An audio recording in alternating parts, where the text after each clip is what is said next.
Greetings, brothers and sisters. Here's the thing. Here's the thing. So today is August 7th, and it is a Friday. So tons of stuff to get to. I mean, just a barrage. This is, there's a lot of Trump stuff that I had, but there's a lot of other stuff here today. And I want to start with Cory Booker, just in case everybody forgets how bad the Democratic Party is. It's very easy to get caught up in Trump's dementia and MAGA's complete implosion. The mainstream media MS Now did a thing on Charlie Kirk's conspiracy theory. Going to check in with the twinks over at DPUSK who are trying to tell everyone everything's just fine. Nothing to see here. In two different videos. I haven't watched the videos, but I think they'll be epic, epically bad. Just a bunch of a wide barrage of stuff. But I saw this video yesterday, and I realized I should focus on, for years, I just covered Joe Biden. Trump was doing his thing. Once in a while, I'd check in with him, and I'd say something, and, I'd have these Trumpers here. People who were, I had something I was going to open with, some spiritual thing. Hopefully I'll remember what that is. I have no idea right at the moment. It's early here. Let's get it. Let's watch Cory Booker. He's always in for a hoot. Mr. Chairman. Where you going, Cory? Cory, where the fuck you going? Oh, you got one of these? Here's the thing, Mr. Chairman. You even have conservatives coming out and saying these things are not worth the paper they're drawn on. I have a lot of respect for my colleagues, love the state of Texas, but I'm going to say it very clear. This is all hat and no cattle. Boom. Bring it, fucking Cory. Cory, no one brings it like you. It's hard for me to say this as a plant-based guy, but where's the beef? It's hard to say this as a plant-based guy. You can't say where's the beef because you don't eat beef. He's just so weird and gay and fucking just so Cory. Where's the beef? Exactly. Say it again, Cory, because it landed so well the first fucking time. This is ridiculous. We got nothing. No guarantees whatsoever that this slush fund still can't go forward. We got nothing that the President of the United States can't cheat on his taxes and have no accountability. Dear God, folks. Dear God, fucking don't bring God into this, Cory. It's not like we're talking about a president who is a saint. No president in the history of this country has been caught in tax cheating more than this one. This one, look at Cory. See, this thing doesn't work. He hasn't realized. He did this at the debates. We're gonna do a little. We're gonna go back and go full Cory here, just to remember what a piece of shit this guy is, and this as an understanding. These guys can't just learn to shut the fuck up, right? Cory wants to have his moment. Trump is imploding right now. But the Democrats are shitting out a bunch of candidates that the Republicans can claim as socialists and communists, even though, they're not. I mean, they might be socialists to whatever extent. But they're not, they're not a threat to, the American people are not going to go with them, right? The American people aren't going to get behind any of these, left-wing candidates because they just won't. There's no history of it, right? Cory is a centrist, but the Democrats are so unlikable and just so bad, and you just have to sit back and let Trump implode. You're not running for anything right now. Cory wants to try to run for president again, so he thinks he can have a moment. He doesn't realize that people looked at you and didn't fucking like you, right? This happened with Kamala Harris, and I'll show you that clip with the two of them. And Kamala Harris was put out there. And there was these candidates. There was 20 of them. And each one of them got their moment at debate, and American people looked at them. American Democrats looked at them and said, no thanks. This is who you are. We don't like it. You're not presidential. And I mean, the candidates they shit out there were bad. Joe Biden, they put Joe Biden out there. There wasn't anybody of the American people excited about. The Democratic Party. Democrats haven't been excited about anybody since Obama. And he was Obama, right? So, like you can't compare to that. You can't even be Obama. Like you're not even, as there's not people don't like you enough to be consider you an Obama. And I don't know before that Clinton maybe, but they were excited about Clinton, you know. But they look at you, and this happens to people in professional sports. You want to be a star, and there's a lot of great players who could have been a star in terms of their athletic ability, but they're just not star potential. They don't have the other qualifications, and they just become role players, and they get thought of a certain way, and they're never going to get that treat. They might have a great game, and people are like, "Oh, you could have been one." Yeah, yeah, but I wasn't, right? Because they didn't like me. I get picked. People evaluate you, like people. You're out there, and then people get to know you as a certain person, and people don't like people are. This is Cory, fucking Cory, like it's Cory Booker. A Pulitzer Prize winning documentation of his tax cheating came out in 2018. Pulitzer Prize. Donald Trump said, "I'm going to sue you, it's all wrong." That suit was thrown out because the president is a tax cheat. Yeah, well, you kind of admitted it like the other day. But it didn't stop with that. He was a tax cheat with his nonprofit as well. He created a so-called charity, but what did he do with that charity? What did he do, Cory? Let's find out, because we're all fucking hanging on the edge of our seats with your over-enthusiastic fucking rant. It was cited by the state of New York for self-dealing, for tax cheating, and was shut down. No way, Cory. That's amazing, Cory. Come on, Cory. What else you got? Come on, Cory. You got something else? We have a known arsonist, and we have just in this committee given him a whole barrel full of gasoline. That's because gasoline always comes full in the barrels. I mean, where can I get a barrel of gasoline? To light on fire our tax laws and have no accountability for the conflagration. Wait a minute. He's going to conflagrate? Jesus Christ, Cory. Should have led with that. If I knew he was going to conflagrate, if I knew there was conflagration involved, I would have been more with you. All right. Is so ridiculous that we are sitting back here and allowing this to happen. A president that we know is a tax cheat. That is a fact. Wait, you only have one big giant board? You really didn't explain it to us? You only have one thing that has that? You didn't read the tweet? You didn't do that you didn't lean into it? You just don't have enough time? That is a fact. We have now just given him an immunity to his tax cheating. No way. Fucking Cory, man. Fucking Trump and fucking Cory. All right. Let's revisit Cory here. So years ago, Joe Biden revealed that he had an imaginary friend named Corn Pop, and everyone remembers Corn Pop. But a lesser known story is that Cory Booker has an imaginary friend named T-Bone. Fucking T-Bone. Important challenge. That rift. T-Bone. T-Bone Comes to me after I get elected and says to me, Cory, can we go for a ride? You can go ride with T-Bone. And I say, T-Bone, your car or mine? That sounds pretty gay. The T-Bone go, hey, it's not that kind of a ride. And I very nervously get into his car. And we drive off of Martin Luther King Boulevard up South Orange Avenue. And South Orange Avenue is one of the stranger streets in America. Because as soon as you punch out of Newark, it's suddenly like going in the Wizard of Oz, from black and white to Technicolor.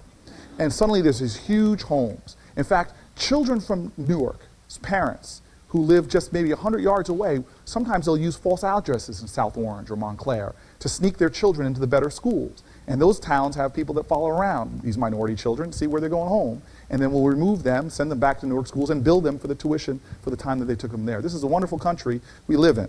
And okay, yeah, but they're cheating, right? I mean, I can understand why they would want to send their kids to the better school, but you realize that that's, they're not in that district. Like it's not, there's not a, it's not a slam dunk like these people are being horrible. People that are catching people who are falsely putting their kids in these other schools. So we drove into South Orange, and we pull I mean, over you're to talking about Trump cheating on his taxes, right? But anyways, let's get back to T-Bone. the side of the road, and I sit there, and T-Bone tells me, you got to get me out of here. And I'm like, okay, T-Bone, I got some Come on, T-Bone, let's go. What do you want to do, T-Bone?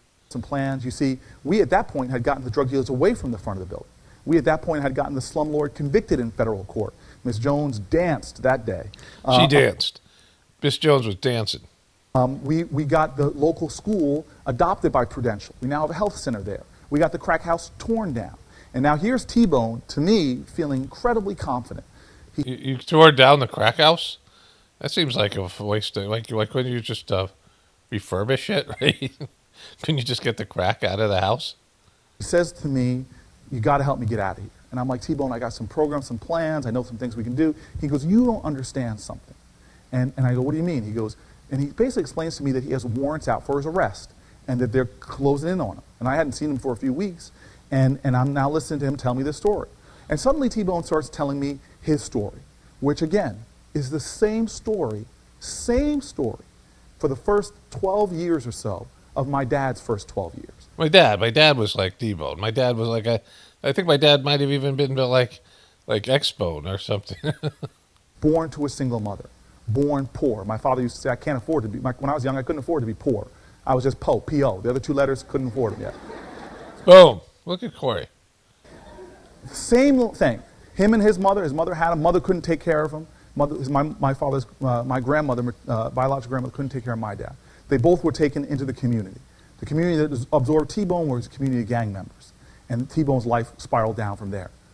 Here he's telling me this story about his childhood, going through it in detail, and I'm not hearing him anymore. You're not hearing T-Bone.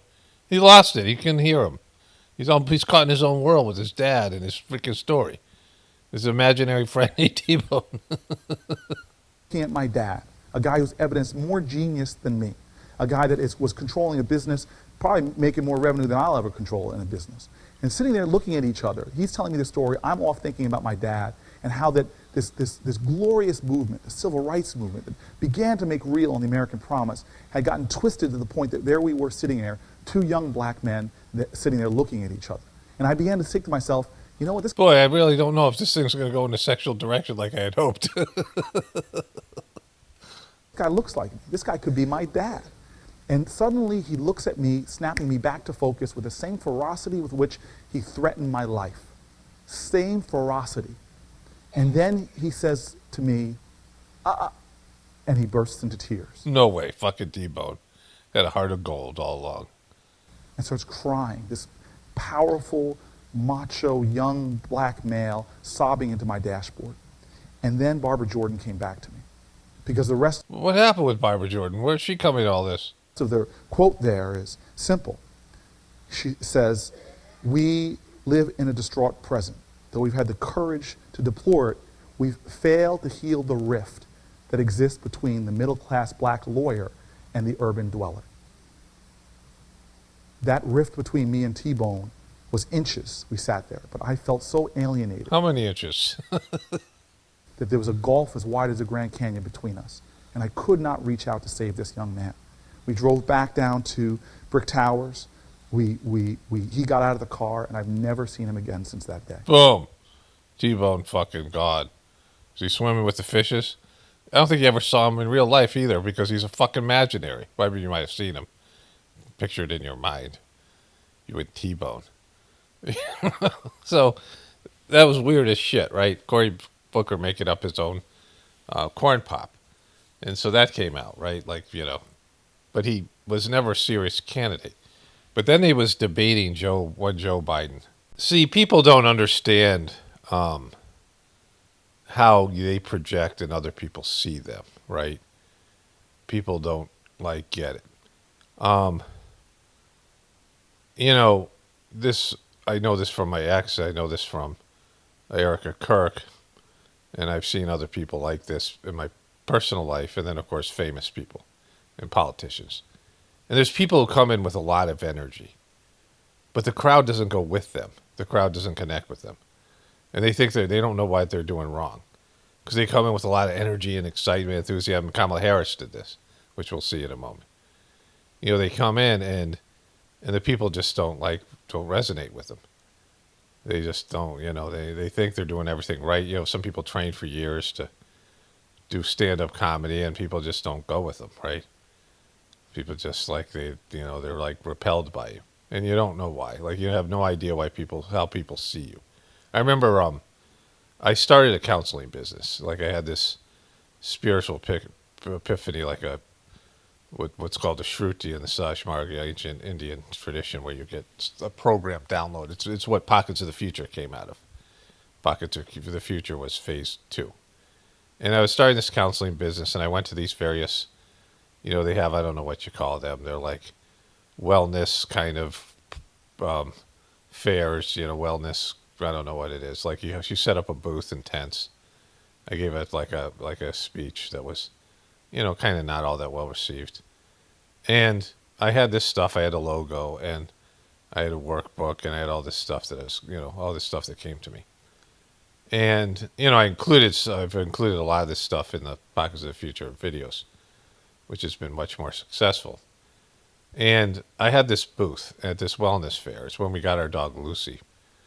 They were giving, they brought these dogs. She was about to be put down, and we saw her as a family, and we were like, oh my God, that's, we got to take that. We have to have that dog. She was half border collie.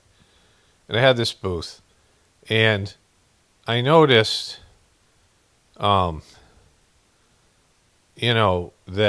when I was at the booth, people would go to the booth next to me on either side, and then they would walk away from my booth towards the other side, and then they take a left or a right by my booth, and then walk back to the booth next to me.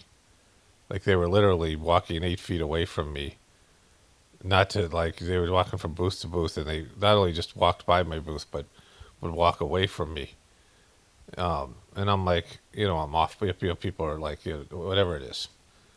I guess there's some intimidated presence my family people have, especially my, the males in my family. Like, there's off-putting, and people want no part of it. Just nobody would come talk to me. And I thought, well, maybe it's the logo. It's my meditating guy that's in my friend within book. But then my ex was in the booth, and people were talking to her, and she's a nightmare. Like, she's like a lot worse, scary, and worse than I am. She's a horror show, right?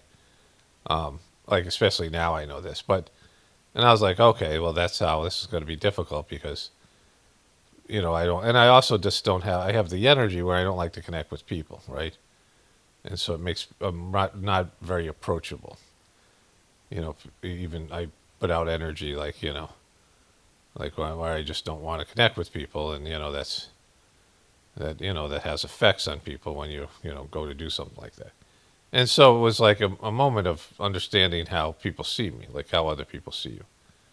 That it's not at all the way I see myself, but whatever it is. Like, I'm not, I'm not approachable, right? Which I kind of understood. Like, you have these things, these moments, and and I was like, well, I kind of like it that way, so that's probably a good thing. And it's affected my channel here and all the rest of it because of that. Like, you put off a certain kind of energy. But these people who are politicians, they all wish they were likable. Somehow Trump has become likable. He has a likability factor. Remember, Hillary and Obama were debating, and Obama said, well, you're likable enough to Hillary, and but she's not. She's not likable. Like, you can do whatever you want to do with your life, and you can try to change that, but you give off an energy, and people just look at you, and they don't connect. They don't want to, they're not with you. Like, they're repelled by you. And so Cory Booker and Kamala Harris were at this debate, and Joe Biden is obviously fucking senile, and they can't understand why he's beating them amongst black voters. Like, black voters were, the Obama coalition was with Joe Biden, right? And Joe Biden has this senior moment, and they're dumbfounded. Kamala Harris is going to show this clip quite a bit. And they can't believe that black people would choose Joe Biden over them. Like, they just don't know, they don't get it, right? I wanted to return back to this issue of black voters. I have a lifetime of experience with black voters. I've been one since I was 18. You got to laugh, Corey, but that doesn't mean they like you. Nobody on this stage should need a focus group to hear from African American voters. Black voters are pissed off, and they're worried. They're pissed off because the only time our issues seem to be really paid attention to by politicians is when people are looking for their vote. And they're worried. You know, this is because Hillary Clinton lost to Trump. Remember, in these key states like Michigan, Wisconsin, and these other places, because she couldn't get the black voters, right? She couldn't get Obama's voters. Worried because the Democratic Party, we don't want to see people miss this opportunity and lose because we are nominating someone that isn't trusted, doesn't have authentic connection. And so that's what's on the ballot, and issues do matter. I have a lot of respect for the vice president. He has sworn me into my office as a hero. This week I hear him literally say that I don't think we should legalize marijuana. I thought you might have been high when you said it. Boom. Look at him. Yeah, let's Joe Biden. Look at this motherfucker. Now, this is 2019. He's going to run in 2020. By 2024, everybody acknowledges that the guy is senile. You can look at him the whole time. But like Cory Booker is a person of color. He's a black guy who can't understand why black people are supporting this old white guy, this old school white guy, who just, Obama and him didn't even like each other, right? Let me tell you, because marijuana in our country is already legal for privileged people, and the war on drugs has been a war on black. Well, you'd like to talk, right? And so let me just say this: with more African Americans under criminal supervision in America than all the slaves since 1850, do not roll up into communities and not talk directly to issues that are going to relate to the liberation of children, because there are people in Congress right now that admit to smoking marijuana, while there are our kids are in jail right now for those drug crimes. And so these are the kind of issues that mean a lot to our community. And if we don't have somebody authentically, we lost the last election. Let me just give you this data example. We lost in Wisconsin because of a massive diminution, a lot of reasons, but there was a massive diminution in the African American vote. We need to have someone that can inspire, as Kamala said, to inspire African Americans to the polls at record numbers. Thank you, Senator Booker. Hey, this is Cory Booker. So that was Booker's own YouTube channel. Like, he posted that clip. And this clip used to come up first here. Actually, it used to be MSNBC. I don't know why. Sometimes they bury clips. Like, I found this clip for years. I've showed this over and over again to do with Kamala Harris. But this is the best part. So Joe Biden gets to talk, and he's going to make a major flub and then pretend he didn't. And the look on his face like he's a lost fucking deer, a deer in headlights. And Kamala Harris breaks out her cackle. And it's like everything you need to know about why the Democrats suck, right? And nobody likes them. Booker, Vice President Biden, you can respond to that. I'll be very brief. Number one, I think we should decriminalize marijuana, period. And I think anyone who has a record should be let out of jail. Their record's expunged. It be completely zeroed out. But I do think it makes sense, based on data, that we should study what the long-term effects are for the use of marijuana. That's all it is. Number one. Okay, so because there's been zero understanding of the effects of marijuana. There's no fucking studies ever. Like, we have no studies. Marijuana's been around for like hundreds of years. It's been studied extensively, right? And all these things, applications for various things and health and all this stuff. But, anyways. Everybody gets out, record expunged. Secondly, I'm part of that Obama coalition. I come out of the black community in terms of my support. If you notice, I have more people supporting me in the black community that have announced for me because they know me. They know who I am. 3 former chairs of the Black Caucus. The only African-American woman that ever been elected to the United States Senate. A whole range of people. No, my point is... that's not true. The other one is here. Look how confused he is. Now he's going to lie and pretend he didn't say what he just said. Look at him. Look at how this confused Parkinson's having motherfucker. And these two guys, Cory and Kamala, can't believe this guy's beating him. Joe Biden is polling at 20%, and neither one of these guys is above 1%. They both have to withdraw before the first vote is cast, right? They have no chance of winning. Now, Corey had his moment where people are laughing and digging him. I don't know how that happened, but like he had some positive feedback from the audience, and yet it didn't translate to them ever thinking he was presidential or would vote for him. Like he was, he was non-electable. And Kamala Harris was polling at 12% for a little bit, and then the American people got a whiff of her. I mean, the Democrats. These are Democrats. These aren't Republicans or centrists, and they can't believe that they would rather choose Joe Biden. Like, this is a realization where this guy's senile as fuck. You know that he's just a piece of shit. Corrupt, lifelong, corrupt piece of shit, old white guy politician. And he's beating them amongst their own demographic. Like, they're fucking dumbfounded, right? Look at him. I said the first. I said the first African-American elected. You didn't say the first, and then Kama busts out her cackle. First African-American. So my point is that one of the reasons I was picked to be vice president. And then fucking, and then the rest is history.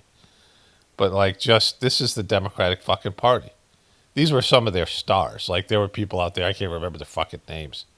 They had 20 candidates. They had to break up the debates into 2 nights. 10 people each night. Like, they had the slew of shitty candidates. And out of that whole fucking mess, they picked Joe fucking Biden, right? And so, and he thought, yeah, Trump sucks. But, the Democrats have nothing. They haven't had anything since Obama. Like, in terms of anybody who would inspire anybody. They haven't had one fucking good quality presidential candidate. They don't have any stars in the they got Chucky Schumer and those fucking people. One skifty skift, all those fucking annoying pieces of shit, Nancy Pelosi. They just have nothing, right? Nothing. Not one person that, people can connect with. And Trump, for all his piece of shitness, I mean, the Republicans have nobody either. They don't have any inspirational candidates out there. Gavin fucking Newsom, right? Because there's nobody. There's nobody out there that's like, these people are inauthentic. They don't get it.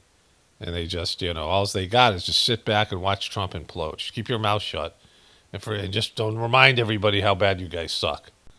Okay, so I had 3 videos from YouTube that I wanted to see from last night. And they were on my phone, so I had to make sure I, found them in my history and put them up on my Mac. And there was a 4th video that I did a sitting before I went to bed last night, meditation that I had for my Gratefulness meditation. And I must have somehow clicked this before going to sleep by accident. So I saw this and I thought maybe this was one of the videos. I couldn't remember all the titles. It all blend together. It isn't, but watch this fucking example. So I just pulled this up. I think we can all agree we do need to crack down on fraud, especially in a program like Medicaid that so many Americans really rely on. So, Mr. Ingram, let me just ask you yes or no. You agree we do It's Patty Murray turns the tables on Republicans during explosive pardon hearing. need to be cracking down on Medicaid fraud and not letting criminals off the hook, yes? Yes. Thank you. So I hope my Republican colleagues will use some part of this hearing to... This is like Elizabeth Warren, even more ghoulish, right? Why can't you guys just get people who are likable?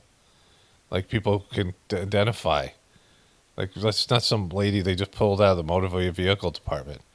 And fucking, this, have somebody with some, I guess they have Corey Feldman, Cory Booker with his, fake, I mean, they got nothing, right? Why can't you just shit out some, fucking likable person?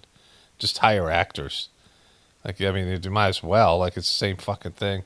condemn President Trump for pardoning criminals who were convicted of major Medicaid fraud.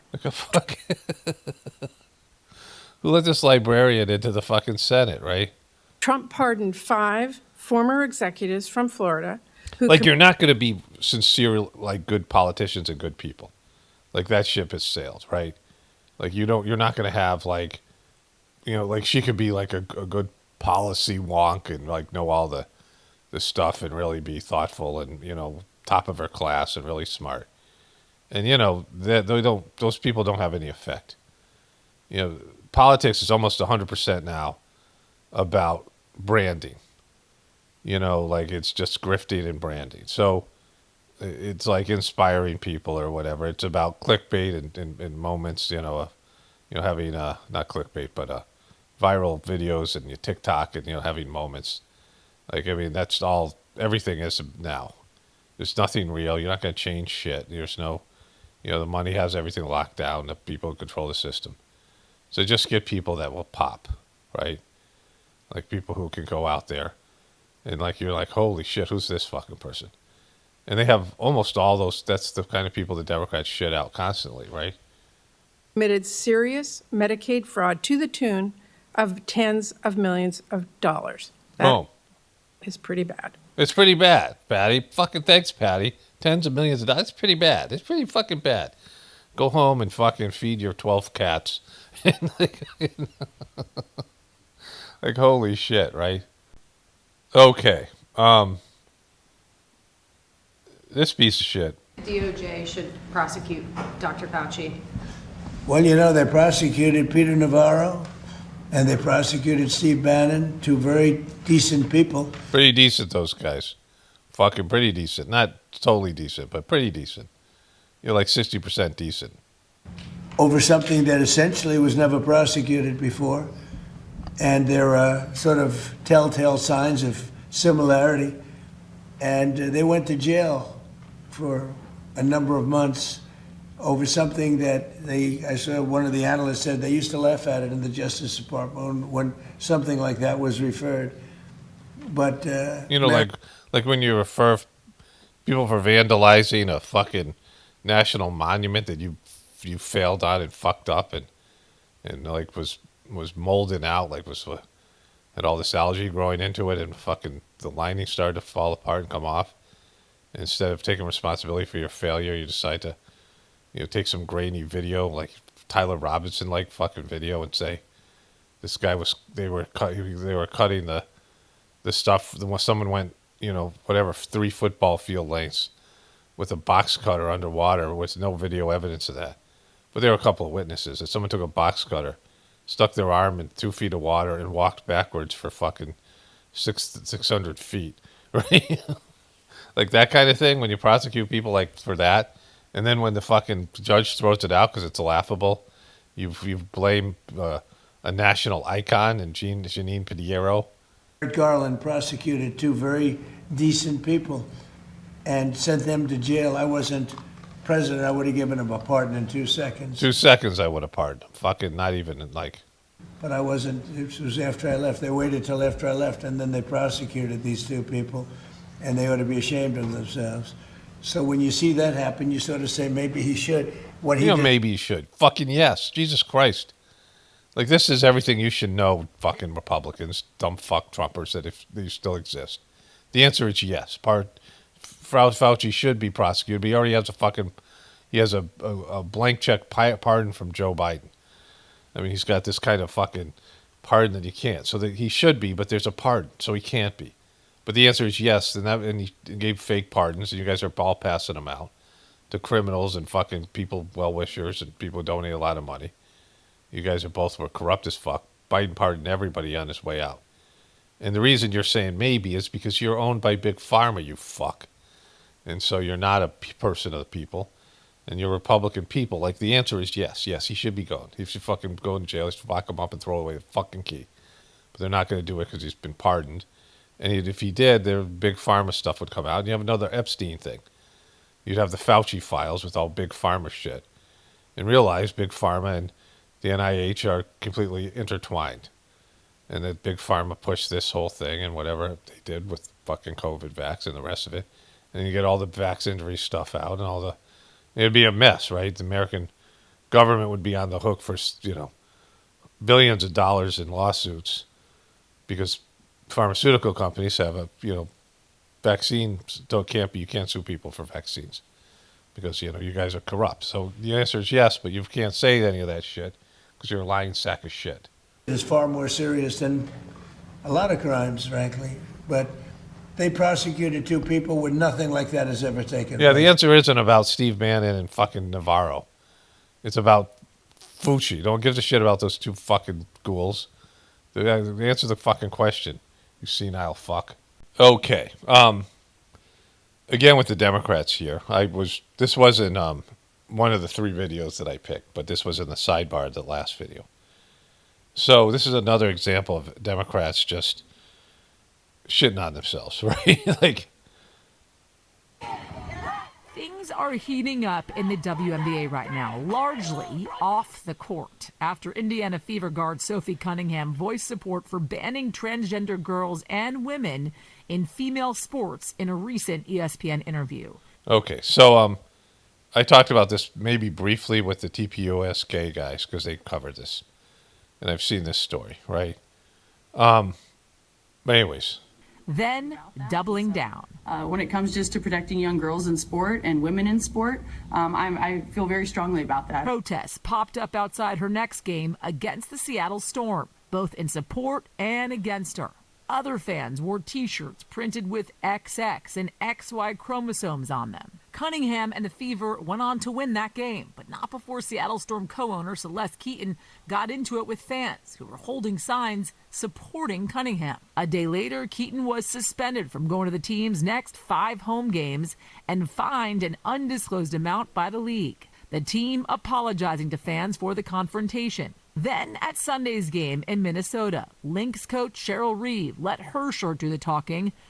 so let's show the search Coach right there. Cheryl. So my little knowledge of the WNBA, that Caitlin Clark, who looks kind of like a dude herself, and a lot of them do.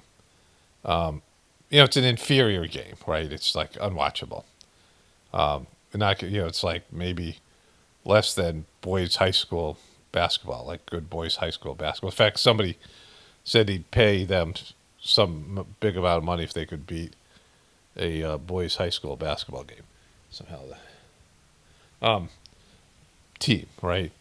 But Caitlin Clark has been this sort of savior for the WNBA, like just really popular and unpopular. And this seems to be racial undertones. And she flops around a lot, but they beat the shit out of her.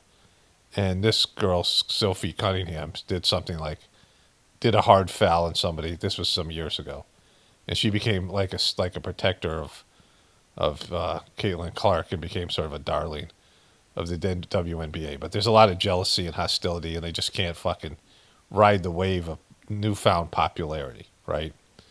And, the trans kids belong thing. I mean, these women athletes don't get it. Like these feminist women athletes, many of them who are lesbians. Lesbians and transgender people should be like at odds. Like they don't belong in the same group. Lesbian women and feminist women, should not be on board with biological men taking their thunder. Like it's every feminist woman who talks about how men are constantly stealing their, whatever it is, their good ideas, their jobs. The man gets promoted and the woman gets does all the hard work, and the women do all the hard work and the men get all the glory. And for, like I said this way back when I had this thing called Just Let It Happen. Like, when are you going to get it? Like, what's it going to take the first woman president to be a trans woman? Right? Like, it's just, you're not, you don't even know who your adversaries are. Like, biological men that are coming in. Remember when Caitlyn Jenner was Woman of the Year? That was amazing, right? And so, especially for feminists. And they're going to beat the shit out of you in sports. Men are biologically superior and bigger, stronger bone density and, twitch factor and the muscle, like all the things that men have. Testosterone is a thing, and especially in mammals.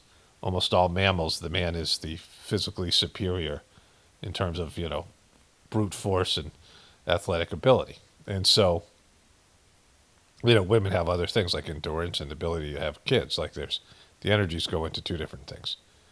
And so having biological men in your competition it's horrible for women. And everybody fucking knows it. Like Trump allowed this shit to happen because he was in on it, because he's part of that group of models, and he's got a lot of friends, and the elites are into this kind of thing, right?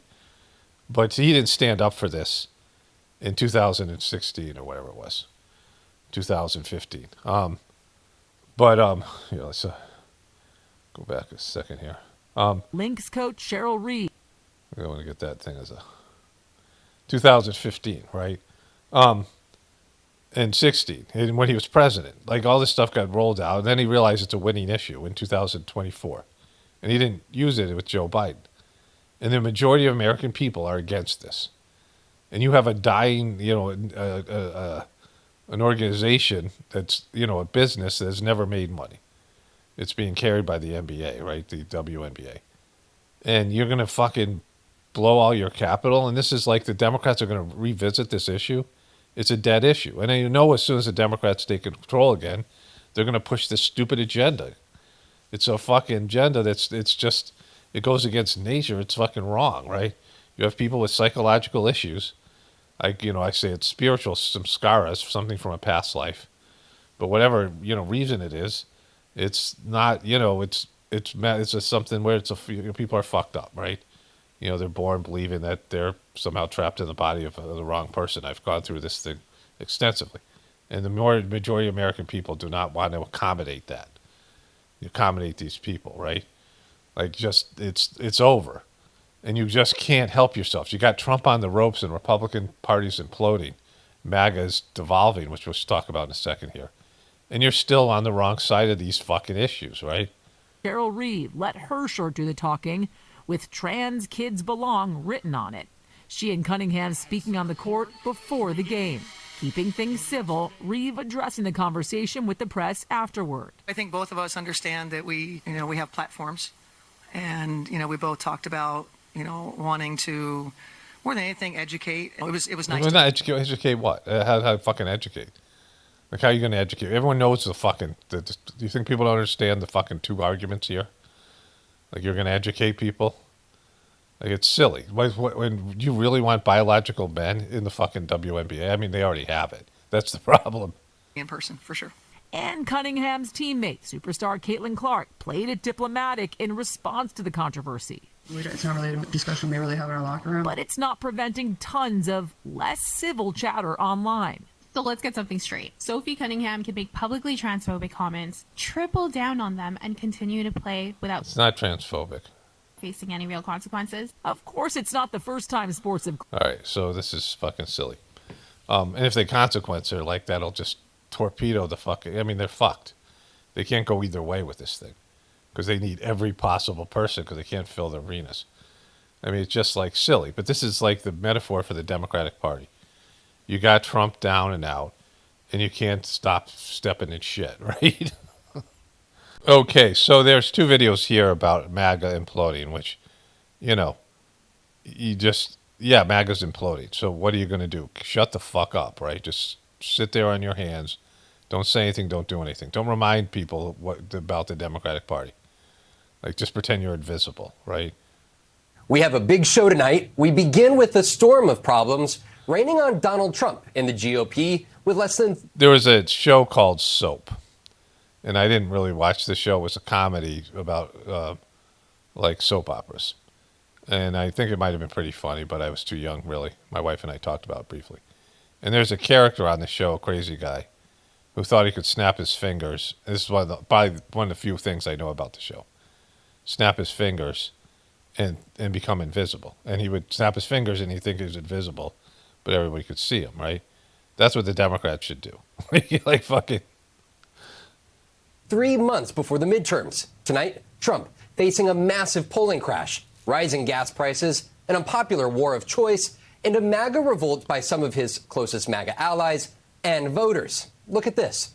Trump's approval rating is now at the lowest point of his second term, according to newly released average from prominent pollster Nate Silver. His average approval has sunk to... So Nate Silver was the one pollster. He was a guy who used analytics to predict the baseball records of the teams.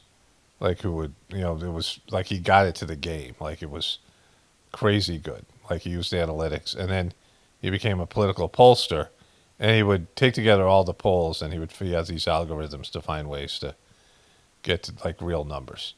And he was one of the few people that said Trump might win in 2016. Everyone was saying Hillary was going to win, right? And so Trump can't say this guy is against him. I mean, he will, but he can't, like, because this guy is more into numbers than he is into politics. He's a weird guy if you've ever seen him. 38%, the lowest number any president has faced at this point in his second term since Harry Truman. Some polls have him as low as 32%. But just think about this. That's almost 40% of the people still think Trump is good. 40%. Like that's a minority, but Jesus Christ, how could you think Trump's doing a good job? I mean, you might, still vote for him because you don't like Democrats and you hate Democrats and, Trump's better, whatever, or vote for Republicans because of that. But how could you think he's doing a good job? Like, how could you possibly think that? Like, how could anybody think Trump's doing a good job? With all the evidence, right?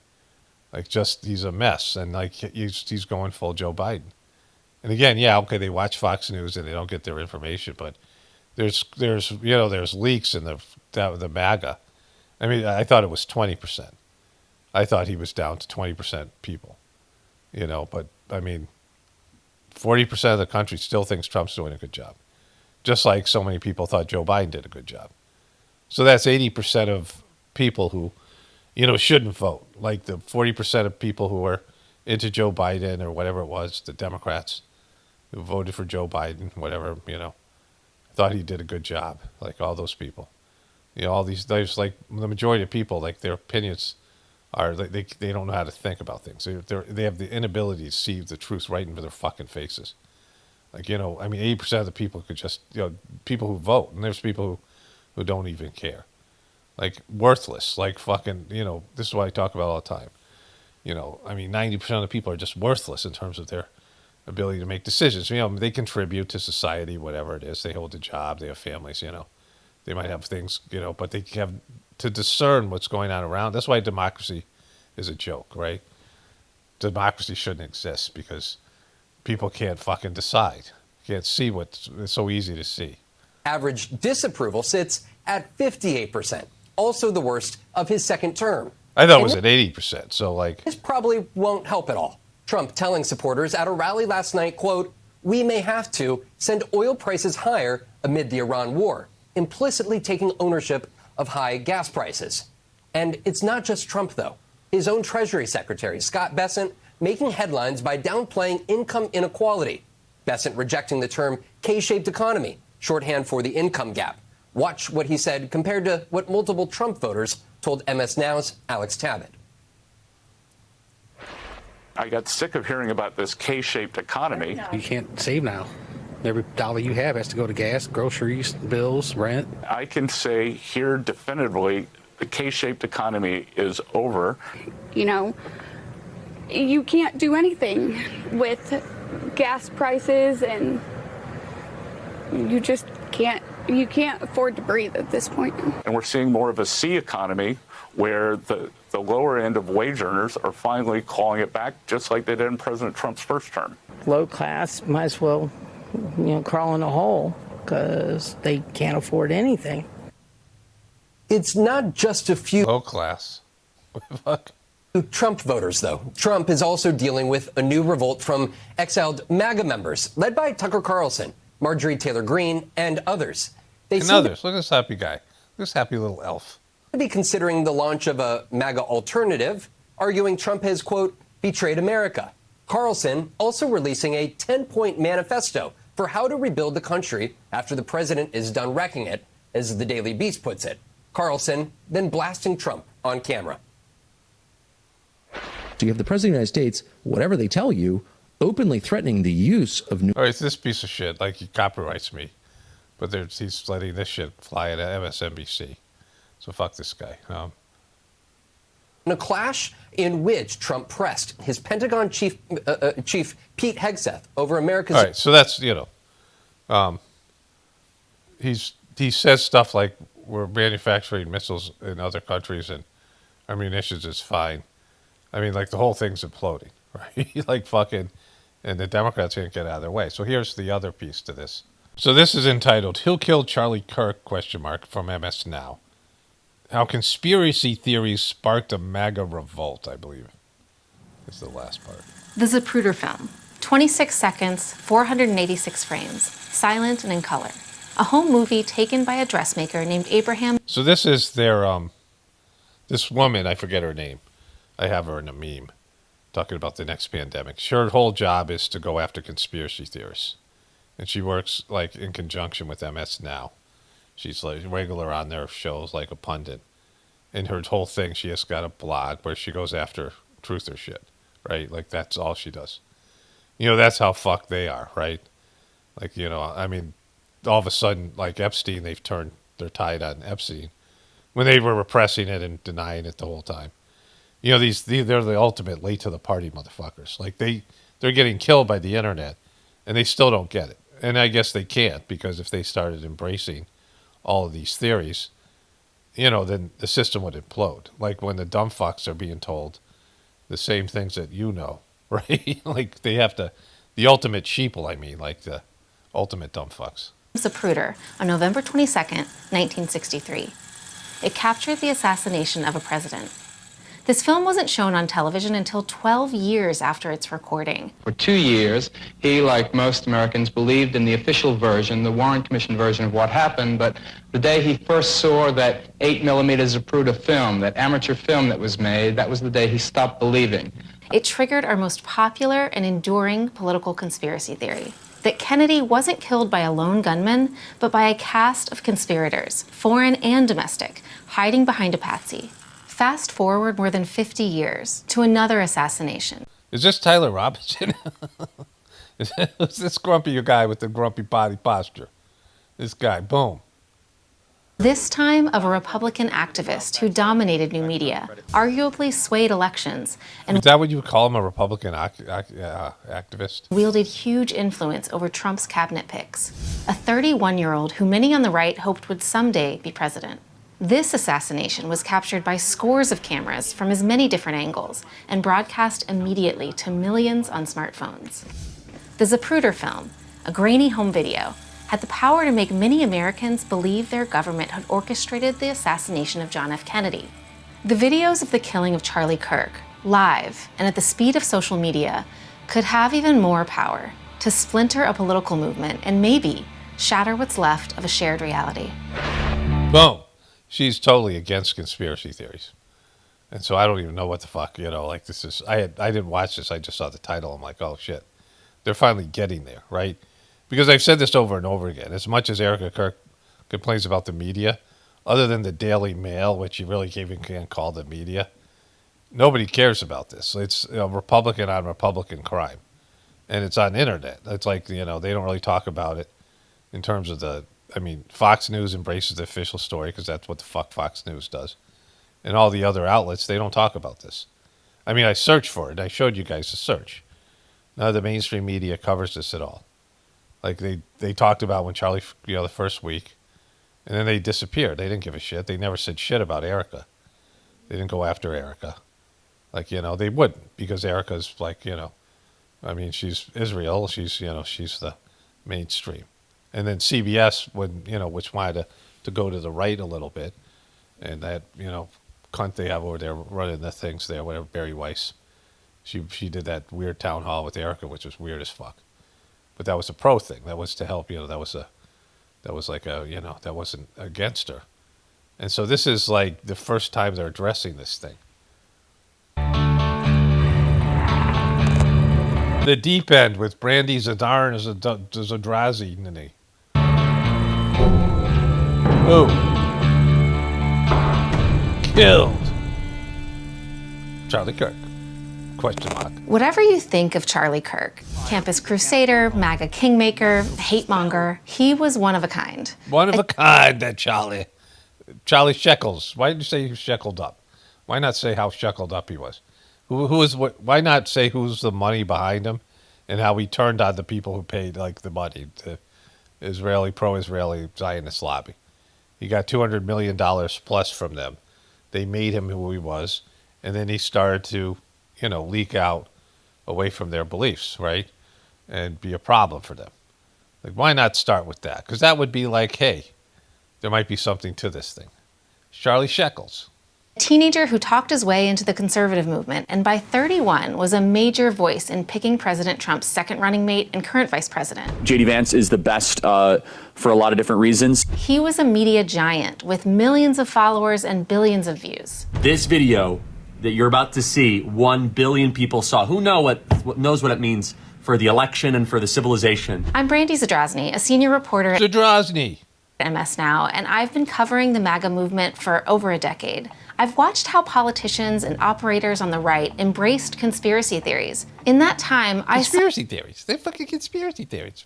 Brandy Zadrozny. saw what was once fringe become normal. Conspiracy theories became constant. Presidential elections, It wasn't what QAnon, a pandemic. QAnon.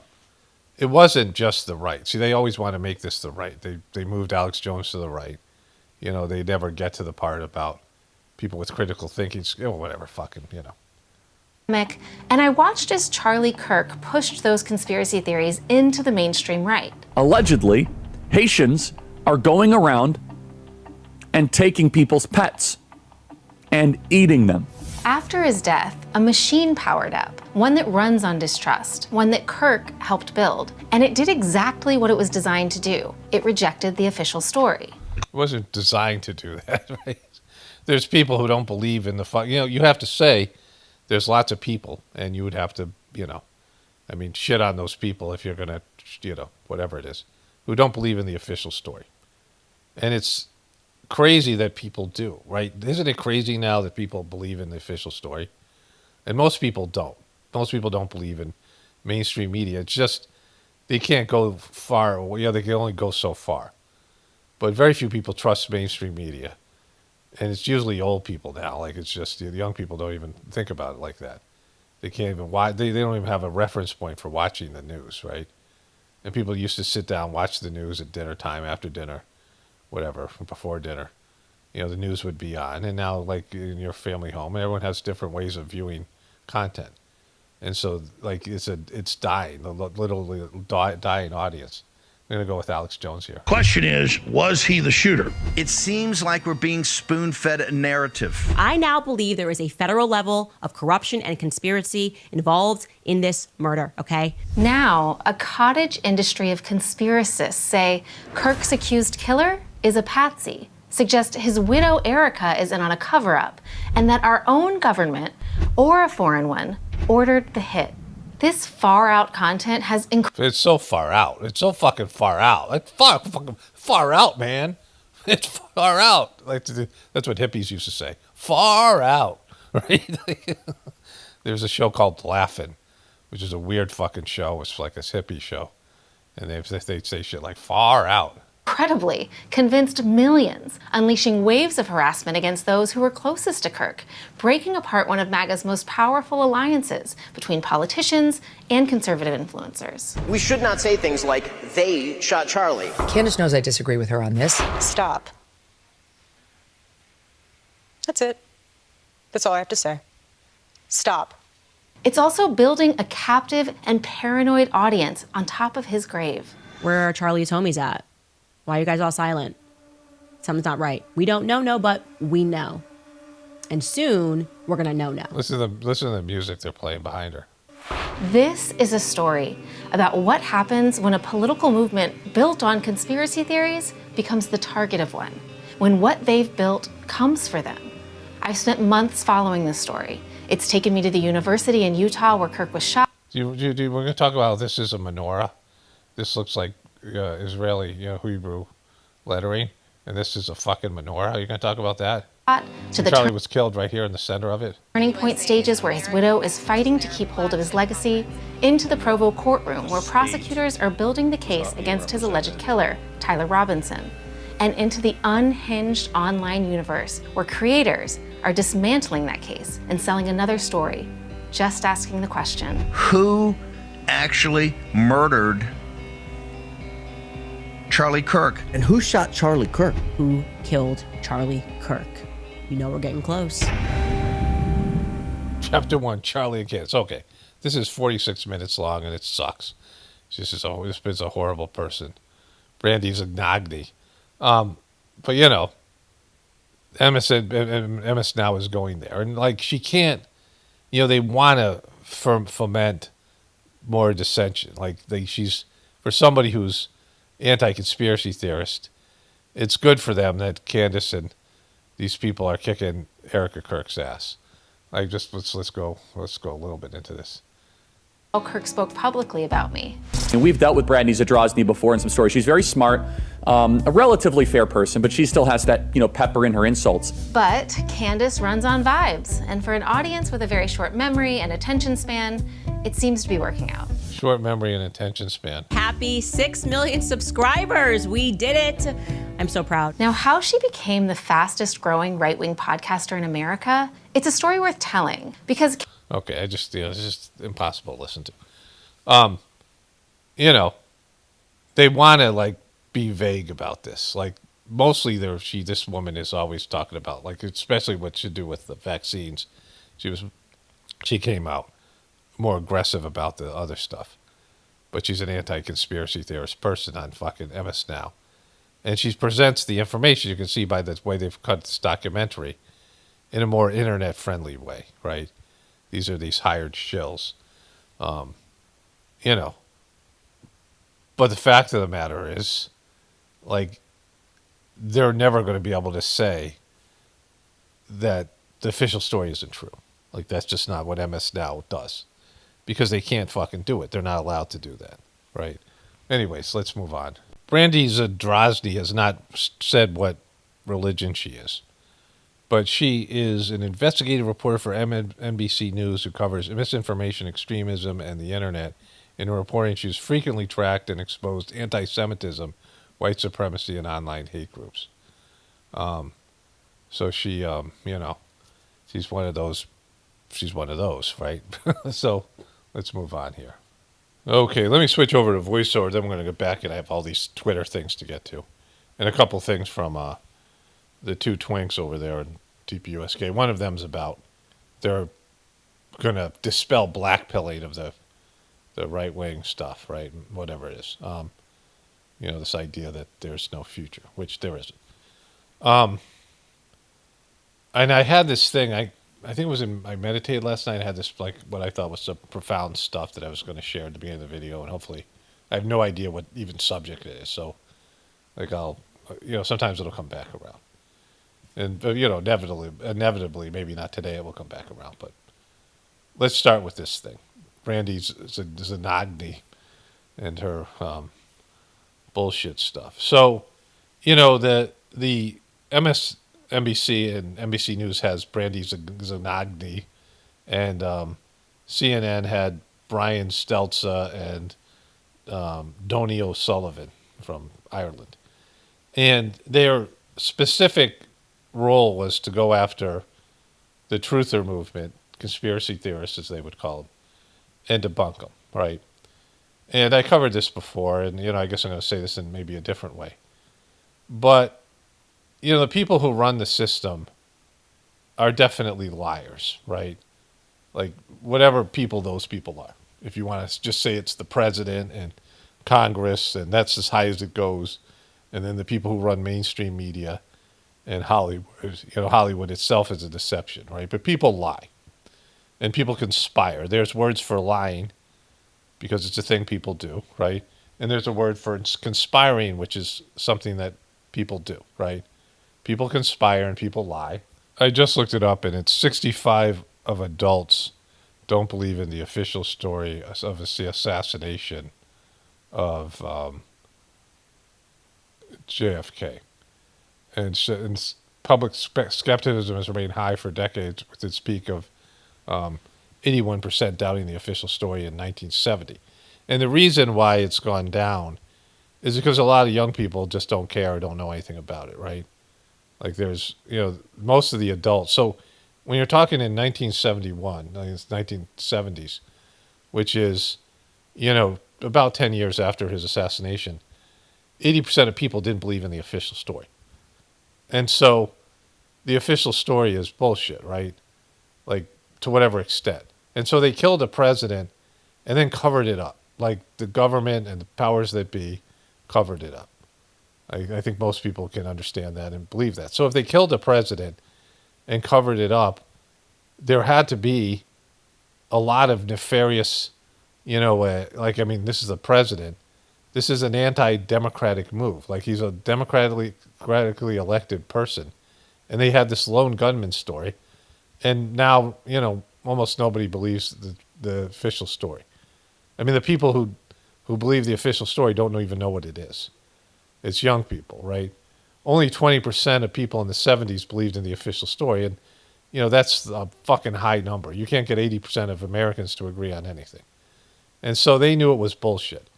And if that's bullshit, then the lone gunman theory that's been used since then quite often, a disgruntled lone gunman who has no connection to anything or anybody, goes in and kills a guy or, people, it somehow becomes an assassin. At least Lee Harvey Oswald was trained by the military and was like a sharpshooter. At least he had, skills. But now you have just random fucks write a manifesto and come out, right? And so, once one thing has been exposed and that the media and the government chose not to pursue finding out the truth, right? They buried the truth for whatever reason. They lied, about a huge event, the assassination of a president. And so you come across these things quite often when you realize the official story is bullshit. And the powers that be want to get you fighting amongst yourselves, like in the truth community or, whatever groups of people, about what you then think happened. Then it becomes about, well, they don't know. They don't know what really. They can't come up with a reasonable counter story, which everyone can agree on. And so it comes down to that, but it shouldn't come down to that, because really what it comes down to, trust. Because once you know your government is killing presidents, or at least covering up the killing of a president, then, can't trust them about anything, right? You can't trust the government and the media about anything. Like, it's about them sucking. It isn't about your ability to figure out what then happened. Like, that's the problem that everybody gets, that's trapped, that everyone gets caught in. Like, somehow it's your responsibility to figure out what really happened. I want to get to the truth. And then you go on these journeys across the internet and through, all these various, back before the internet, it was, conspiratorial shit. And you're never going to get the truth because, for one, the truth is controlled by the government. The government and the media, and historians, the people that run the truth system, they get to say, then the court system, they get to say what the truth is and what it isn't. This is the official story. They are in control of the official story. And you're never going to be in control of the official story. You can have your own personal opinion about what happened, and you can find other people who agree with you. But you're never, even you can be the majority of people. You could be 99% of the people.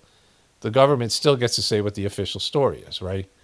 Like, that's always going to be the case. So the truth community is largely nutless because no matter, this bogus idea, the information war that came up from that shill Alex Jones, InfoWars, that if somehow you woke enough people up, they would vote, people into the power positions, politically and then otherwise, and those people would then carry out the truth and find the truth and seek the truth and release the information and then tell the truth. But if they told the truth, your system would collapse. Your economy would collapse. Your belief in the system would collapse. Global embarrassment America would become, and the global communities one by one, and they would all be freaked out because they're like, well, if America's is telling the truth, then what about us? And then they have to tell the truth, right? And so if they came out and told you the truth, you wouldn't go do your job anymore. You wouldn't. People would just give up. Like, people would rebel against the whole thing. Like, it would just collapse. For example, one of the truths would be, your dollar is worth nothing. Your money, your currency is worth shit. It has no value. Another one of the truths would be, your religion is completely manufactured. That, what Jesus meant to do and what he believed in and everything that was, higher in nature of Jesus' best teachings was ignored, and we made up a bunch of bullshit, people did, the people who control the religion, and we have manipulated you right? Like this is all about manipulating the masses. And, it's also about the masses sucking. Like I don't get as mad at, really mad at all at the people who control the system, because I know the people on the lower end suck fucking just as bad and are even stupider. Like at least the people in the upper echelon are usually smarter, have the ability for abstract thought. They might have very poor character qualities. They're disconnected from God, but they're smarter than the dopes at the bottom who are also disconnected from God and also has poor character qualities and are irrational and emotional and blow things up and destroy shit. There's people throwing their lives away every fucking day. And it isn't because of the system. So for some people it is. But if the system was great, they would still be fuck-ups, right?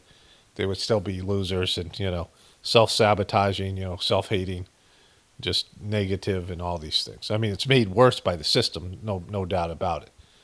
The system is, we're in the Kali Yuga. It's a time where the lower end of humanity comes out. And so the people running things, they just can't tell the truth to the lower end and expect the lower end of the people or everyone else to handle it well, right? Because they wouldn't. People go full mob and lose their shit, right? You have a fundamental building block of your personality. And a lot of that has to do with your culture. Things you believe in your culture, things you believe in your family. And when you find out those things are bullshit, like many of you have found out, like you believe shit because you're a little kid and you trusted your parents and your family and your religion and your government and your whatever. And when you start finding out like you've been lied to and programmed and indoctrinated, it's destabilizing. All of us have gone through that. You start to feel destabilized. You feel like, well, what the fuck's going on, right? Because like shit's going on. And so, like you've been lied to in all kinds of different ways. It's bad. Right? You guys understand that. And so, because you've gone through it. And the problem with it is when you've realized you've been trained to approach God in the wrong way by your religion and to approach food in the wrong way by your food system and to approach medicine the wrong way by your medical system and to approach the economy, your life's work the wrong way by your bogus economy, your consumerism-based type of system, and relationships the wrong way by your social system.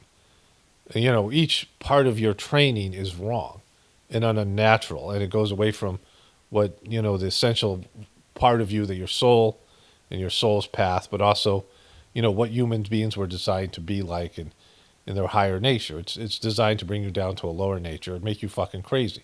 That's why everybody's fucking crazy, right? And so when you realize that, it kind of feels good because you knew there was something fucked up about the system all along. But then what the fuck do you do? Like, that's the problem. Then how do you become a natural, normal person? How do you correct all these things? You've now been told you're lied to, but then what's the truth? And then that becomes an even more difficult task. Retraining yourself, changing. Most people aren't up for that shit at all. Getting rid of your habits. Like, the system's fucked, but there's things about the system you like. Things about the system you can't give up. And so, like, you've been made into something. And it's a lot easier to have a raw piece of wood than try to make something out of a chair, or make something out of a table, or make something out of a, whatever it might be, like a statue out of rock. You could have a raw piece of rock, or you could try to take one sculpture and change it into another.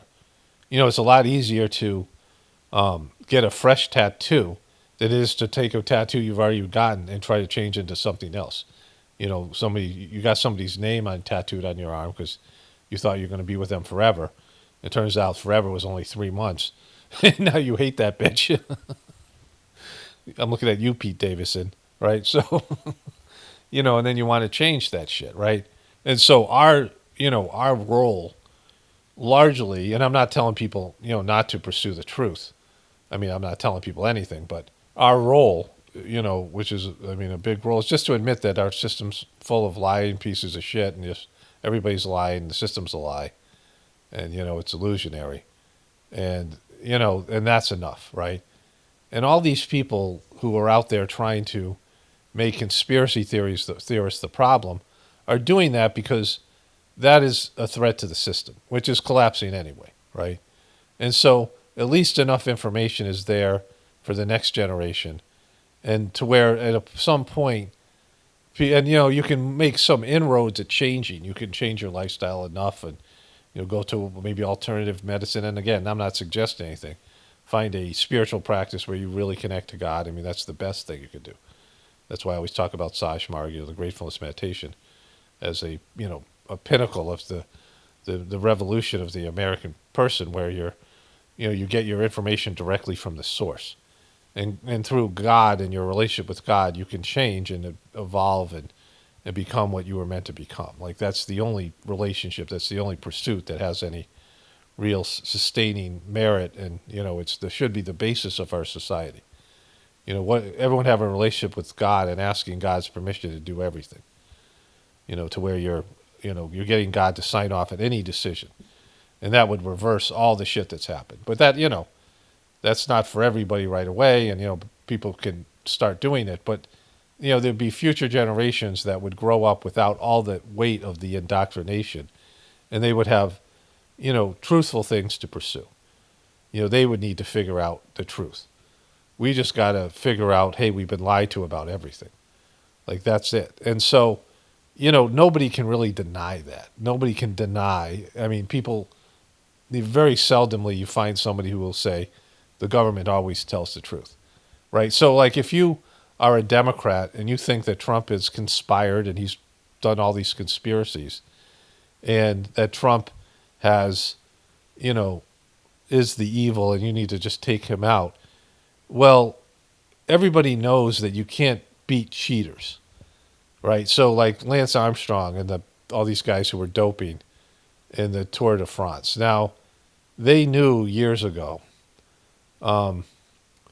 that, like, a human being could only output certain levels of capacity in terms of going up a mountain on a bike, right? Like, there was a pinnacle. There's a speed in which they could go up these mountains, and they could, where your body would need to recover, a normal human body that wasn't enhanced by things. And people started to fucking blow that away, right, in all kinds of sports, because they were doping in one way or another. They were taking performance-enhancing, drugs and things that changed the chemistry of their bodies so they could go farther, faster.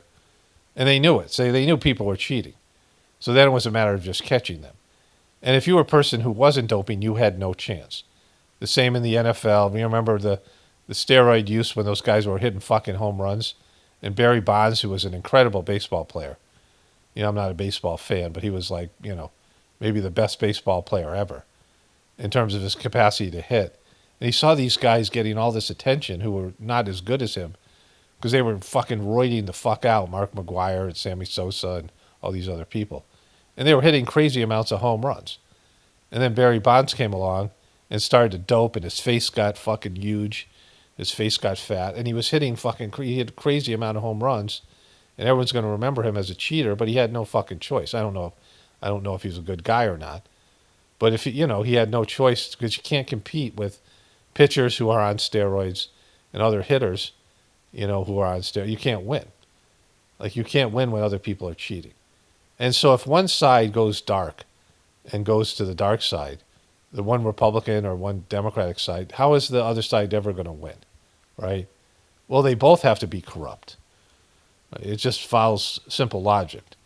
That, like people say, you got to use evil to beat evil. When this politics becomes evil and lying, when politicians lie to you all the time and make promises they can't keep, because other people are doing that, right? And, people are stupid and manipulative. They get manipulated easy. They get worked. Then the other side's got to do the same shit. And once you start doing those things, remember Survivor, the first season of Survivor. There was this guy, Richard Hatch. And on one side, you had these people who thought it was about thriving under difficult circumstances. And they were just trying to survive. And they were one tribe. And they were getting along and working cooperatively. The other tribe was with people who weren't good at survival skills. But they decided to go and form alliances, right? And they won. Like, their side won, and they stabbed each other in the back. And then every season after that, it was about manipulation and lies and alliances and deceit, and it was not about surviving at all, right? Like that show, once it was out that this is how you do it, you be a deceptive, you be a deceiver. It was never going to go back. And so once things go to the dark side, everybody's got to go there. There's no good guys trying to, be righteous and things like that. No, it just gets corrupt. Once people buy politicians, then every country wants to do it. Every company wants to do it, has to do it. You can't compete against cheaters. That's what that show, Traders, is so great. The traders have an advantage. When people have an advantage and systems rigged in their favor, you can't win. Like you can win a small percentage of the time, but it's an artificial win because, insider information, that's why they have laws against insider trading. You can't compete with people who are insider trading when the system's rigged. And so it's got to be completely rigged. And so that's just general logic. And there should be a consensus of people who have a pulse and have at least the slightest bit of critical thinking skills that the system's rigged, it can't be fixed, and it's doomed because of the corruption. And it's not because it's broken, it's a corrupt system. And that's, it's doomed because of its own depravity. It's built to be corrupt. It's built to be one-sided.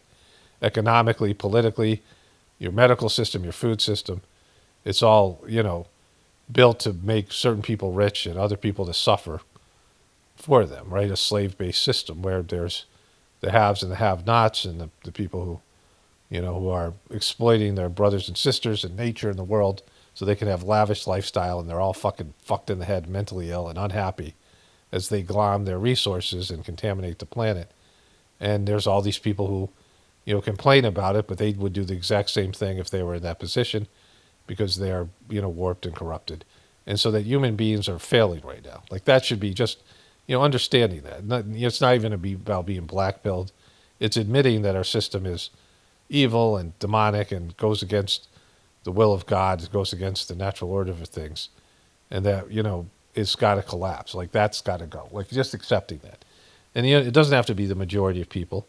It just has to be people who, aspire to some level of something more than the bullshit that they've been told their whole life. Like I'm saying, you don't need to figure out who killed Charlie Kirk. You just need to know that the official story is bullshit, right? That everything's you don't need to know any of that stuff.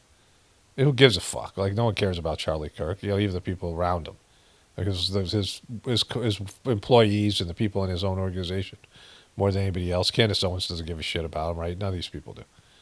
None of these fans really do, right? They say they do. But, and even if you did care about him, still doesn't matter.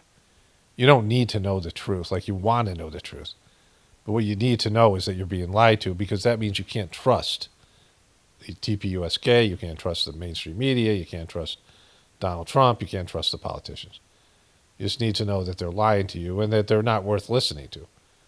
Because, once people break and violate your trust, it's really, they've defined themselves, and almost everybody's going to do that because, they might not even intentionally lie to you, like a Trumper who really believes in Trump, and, they're sincere and they might be good, hardworking person, but they can't be trusted because their judgment is off.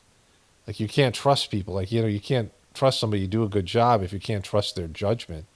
You can't give somebody a task or a responsibility if you know they're a dumb fuck. You can't trust their discernment. You can't trust their ability to see what the reality. You can't trust them to come through. And I'm painfully aware of this, right? I mean, do you trust somebody who's really drunk? Do you trust somebody who's really fucked up on fucking, I don't know, any number of hallucinating drugs? Drugs that distort your capacity to see reality, right? You trust crazy people?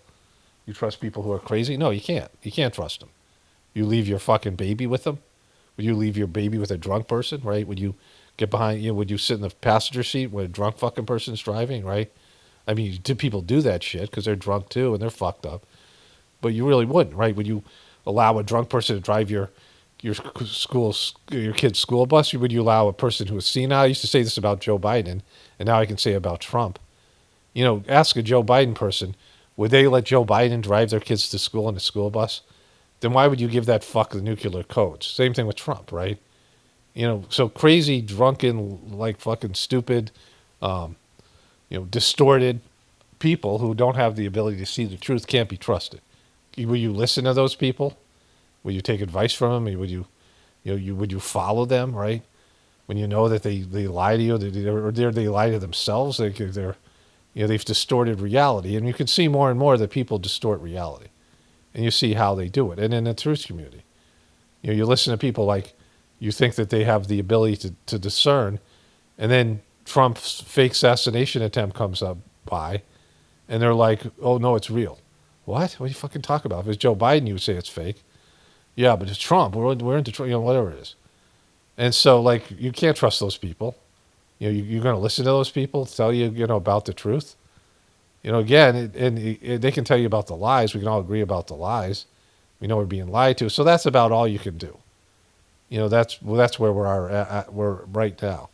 Like, really settle into it. Really understand what it means. What are the ramifications when your system lies about everything and indoctrinates you and often does things to hurt you. Lying to you hurts you, but also poisoning in you and giving you diseases and giving you bad medicine and giving you bad foods and, hurts you physically and spiritually, distorts your purpose. It gets rid of it blocks your true purpose and what you're here for. And so that's like, right now, that's about all you can expect from humanity. And there's people who just are going to say that isn't true because they're trying to keep the system. The system can't, tolerate people knowing the truth. Like I said, if they came out and told you the truth, the system would have collapsed. Because, you realize that money's worthless and, everything that you believe is a lie. And like, what's your motivation then to go and do a shit job you don't like? Or do any number of things, right? And then you're like, well, who can I trust? It's like, well, nobody. Because everyone's fucked up from the system and everyone's distorted and no one really knows what we're supposed to be doing here. I mean, on a spiritual level, you can find your soul and your spiritual path. But then you have to, based in that, recreate a whole new system. Like I say all the time, we could take the system down. But who can build a new system? Like, what groups of people would come together and agree on a new, what democracy doesn't work, okay, what's the next system? Okay, a debt-based economic system doesn't work. What's better? And how could you get everyone to agree to participate in something? When you grow up in something and there's already a system that you can't destroy, and the system's powerful, and you just have to go along with it, that's great. I mean, it's not great, but it's like, it's there. But what happens when you got to get everyone to sign off on a new system? There's no way you get agreement. Like, people have been divided purposely for this reason. Like, people are never agree. People can destroy something, but what can they come together to create collectively, right? We're all manifesting this current system. We're all contributing. Even if we don't like it, we're contributing in some way or another. But we can't go about creating a new system because then we all have to manifest something from scratch. And that's a lot fucking harder than to keep a dysfunctional system going, right? So that's the first piece. Okay, so all hell has broke loose. I went outside with the dogs. Not all hell's broke loose. I had some, mild experience. So a couple things happened. So I came up with well, first let me get to this. It's now 12:30, and I think I started this thing around 7:30 or 8 this morning. The voiceover 8:30 because I ate breakfast at 9, so I was already done with the voiceover. So whatever. And while I was driving, I was listening to something which I'll explain in a moment, which ties into this whole thing. And the title of this video, "What You Get Here," is a starting point. And given what I was just saying before, because at some point you're going to realize our system's fucked. And you can, maybe believe in winning the lotto or Hail Mary, that somehow the system, the system might not disappear entirely. We don't know what the future is going to look like, but, the system as it stands now is going to be greatly weakened. And the truth about the system, the truth always comes out, right? You can't prevent it from coming out. The truth will always slap you in the face at some point. And everybody who's deluded themselves. Like somebody asked me, like I ignored some red flags about my ex, and I said, well, that wasn't like exactly true. But, you know, there was two possible scenarios.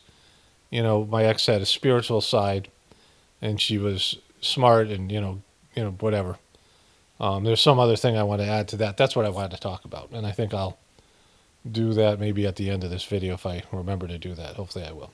Which, she could have gone two different ways. But really, in reality, there's no chance of her going the good way. Like it was, that was the part that I deluded myself about. And I always thought the good way would win out. So that was, where I lied to myself. And that's where, reality set in and the slap of truth in the face came to me, right? So I've experienced this personally, not just with that, many times. Everybody has. The truth will always slap you in the face. I think I'm going to change this to here is the starting point of the future. The truth will always slap you in the face. Two separate ideas. Not as, good as look at this content, but, still a quality title. And the reason I'm saying this is because, when you realize the system's fucked and people are going in the wrong direction, all the things I talk about, if you take that thought further, you're going to land on like, well, what do we do then? Like, what's going to happen then, right? And, chaos is going to set in. Like, that's just what will happen. The system itself is, holding people in a certain way. Even an evil system can hold people, some of the negative tendencies and impulsive tendencies and things because of this, even like a prison system or whatever it might be, ways to deal with antisocial people. And when that disappears, the authority disappears, the law enforcement disappears, and just there's no agreement on what to do next. And so, there's all those things. But the starting point of the future is to connect to God internally. Like I know that more than anything, that's my probably that's my number one truth, my only real truth in terms of what I know to be true. That in the future, and it doesn't mean even in this life for you, but if you started in this life, then it'll be easier for you to do it in a future life. And so, again, as much as I don't recommend things because, people have to make their own choices, as much as people can't know what I know, they can listen to it and say, well, that sounds about right, or that sounds like I'm full of shit, whatever way people have interpreting it. You don't get that other places because that sounds like, well, how do you apply that practically? Well, you connect to God inside of you. And from that relationship, the information you need coming from God, and God will instruct you what to do.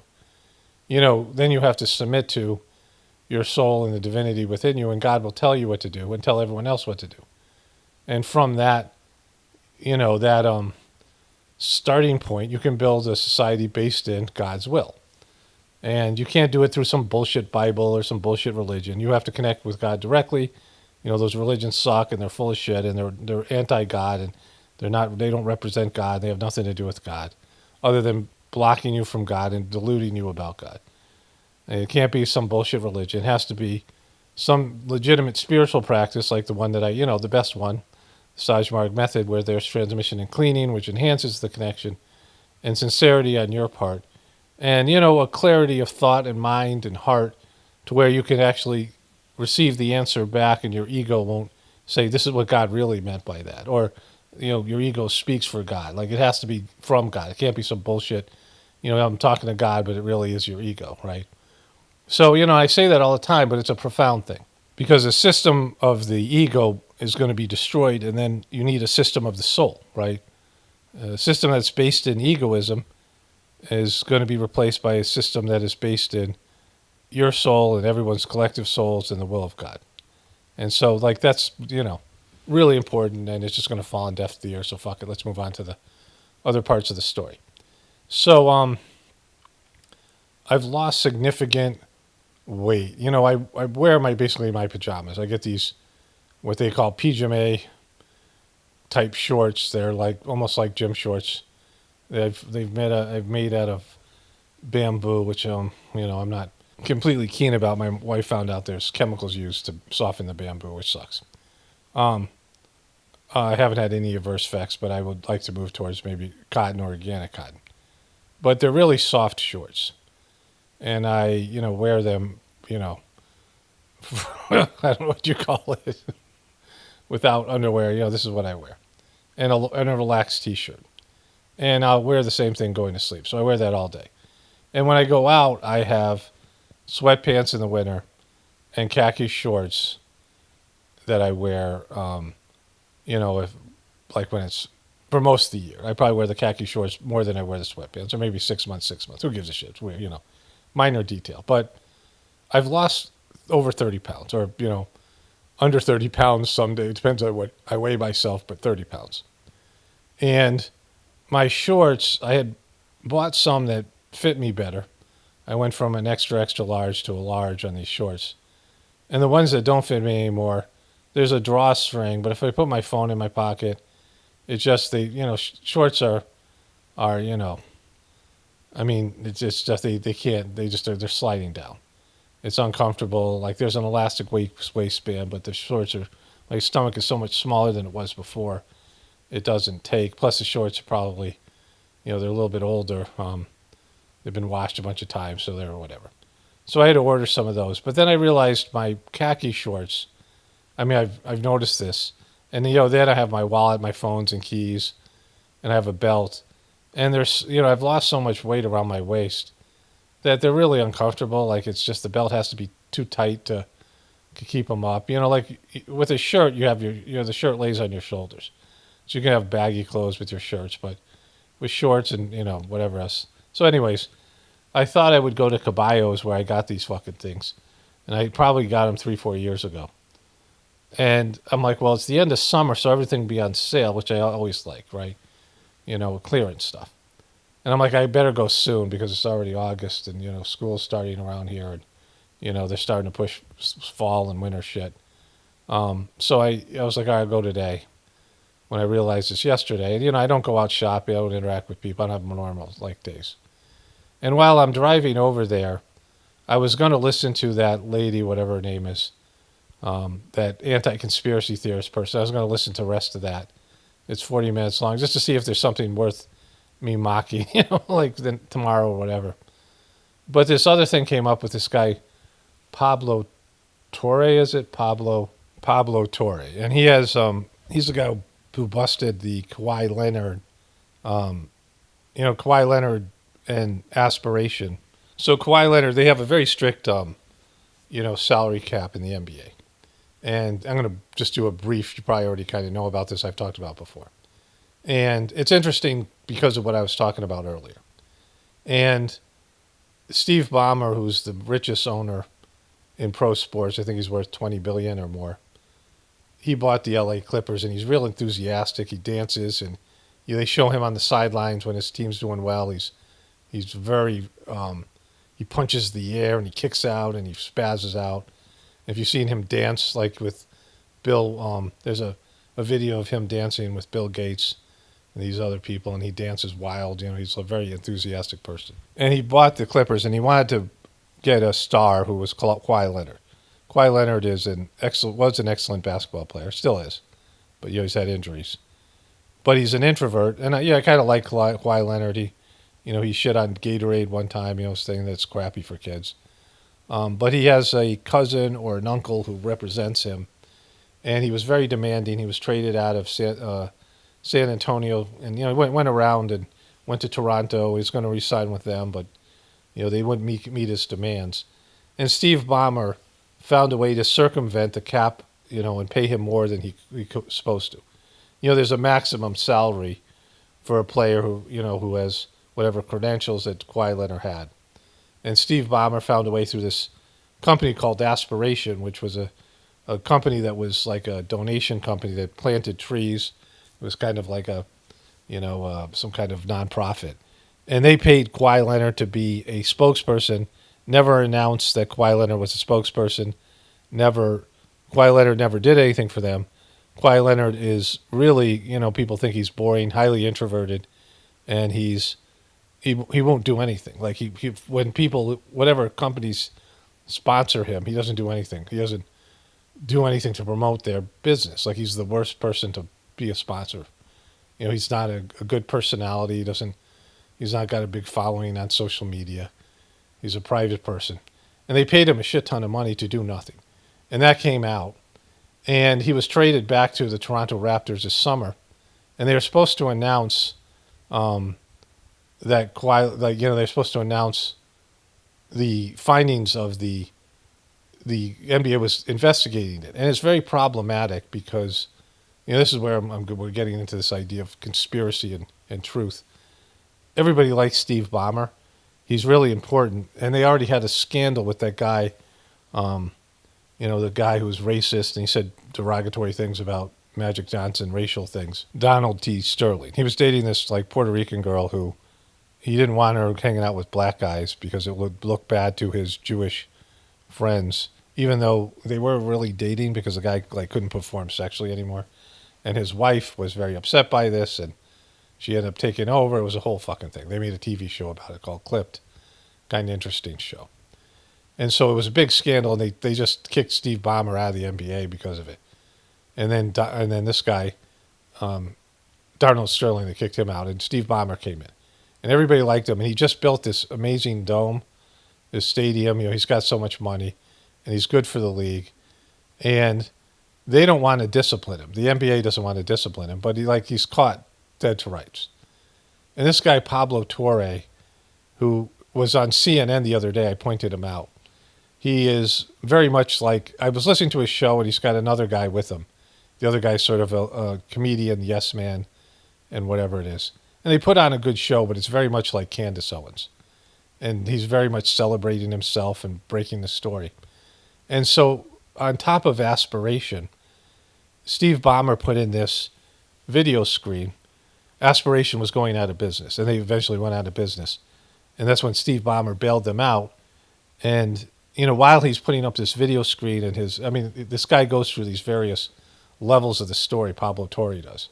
And you can see he's just totally pleased with himself, the way Candace Owens is, right? This whole thing. A guy who also appears on CNN like it's legitimate, right? And his show is called Pablo Torre Finds Out. And so it was revealed this last couple months, they found out that Kawhi Leonard had a secondary sponsor for $2 million.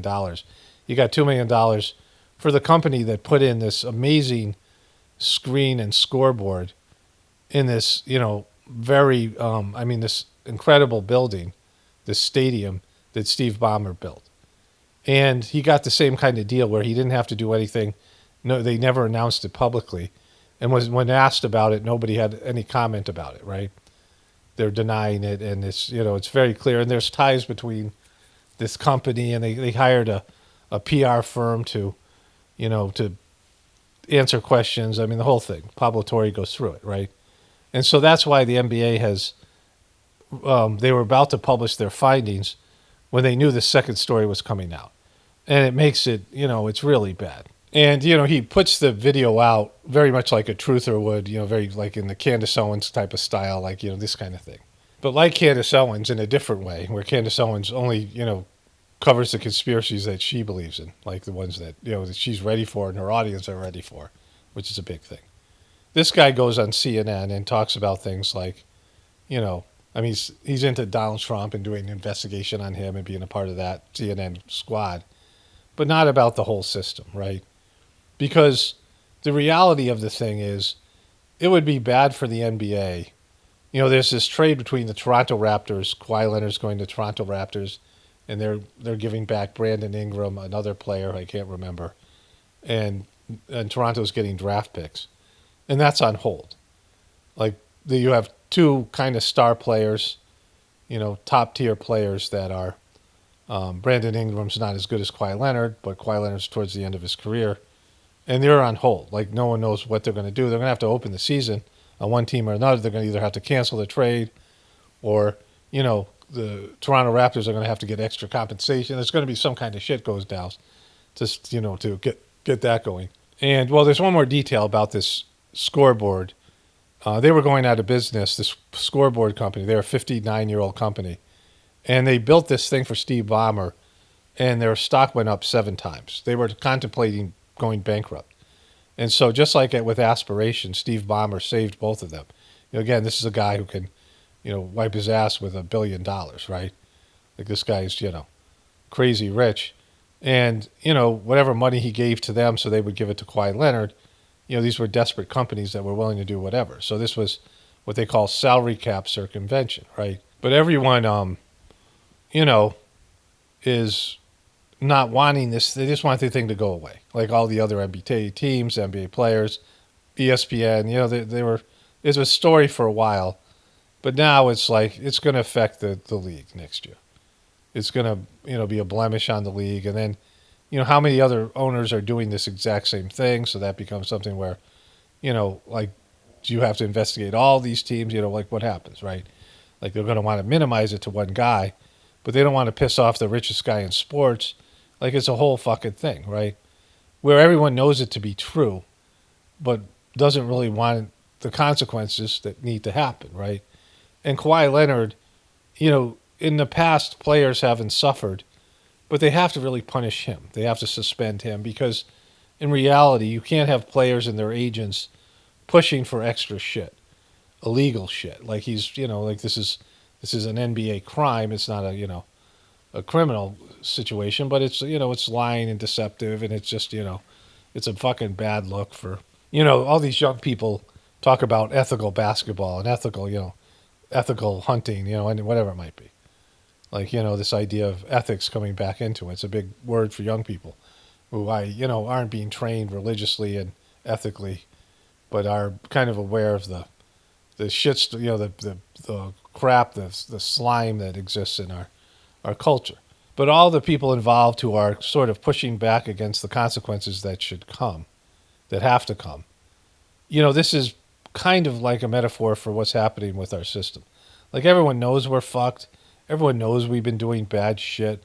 Everyone knows Trump was a nightmare and Biden was a nightmare, both fucking senile, and that there's been like fucking just, the media sucks and everything sucks. Economy, everyone's a piece of shit, selfish, arrogant. Everyone knows the internet's a mess and people suck. And you go to Walmart and there's all these fat fucks who are like just, mutants, like walking around, NPCs, shoving poison into their fucking ghoul holes.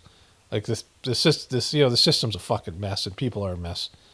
And, but somehow, because it's going to fuck your life up and my life up, we wanted to like just avoid the inevitable. Like, by all definitions, by all measurements, by all measures and definitions, is that the saying? I don't know. Who gives a fuck? By all measures and definitions, the system should collapse. And then what then, right? And so, I'm listening to this thing and I go into Caballo's. It's not the big, whatever that fucking place is called. Bass Pro Shop, right? So, and I go in there and they don't have a lot of shorts. And, I'm glad I've lost weight. And, I guess it's better when I look in the mirror and I'm like, oh, you're not as a fat fuck anymore. And my waist is relatively thin, comparative to what it was before. And so, I look better. But, like, I just, it's not a big deal for me. Like, it isn't enough for me to lose weight. Like, I don't give a shit about, that part of it. But my health is like, I always thought that I would lose weight again because I was skinny most of my life. I couldn't put on weight. I have a fast metabolism. But my brother and dad got big for a while. My brother, not as long as my dad. My dad was big for my entire life. He was in his late 40s and 50s, and then he got skinny as shit. Like, he turned into a skeleton. And my grandfather looked the same. My at least my one grandfather, the Italian one. I probably take off more. I look more like my German. I have more of my German grandfather's body. He was taller and he was an athlete. But anyhow, like I knew that it would come back around. And it might be a situation where there's food shortages, and so it'd be good to have some, fat to burn. I don't know. Like I didn't put that much energy and effort into it. But when I had the heart thing, I'm like, you gotta lose fucking weight. And I, pushed my maximum weight. And so, I lost 30 pounds, and it seems like my waist has just gotten thinner and thinner, whether I'm losing weight or not. I'm getting more tone. I don't know what it is. And so, like with that, so I got to go in there and get these pants, and I don't even know what my size is.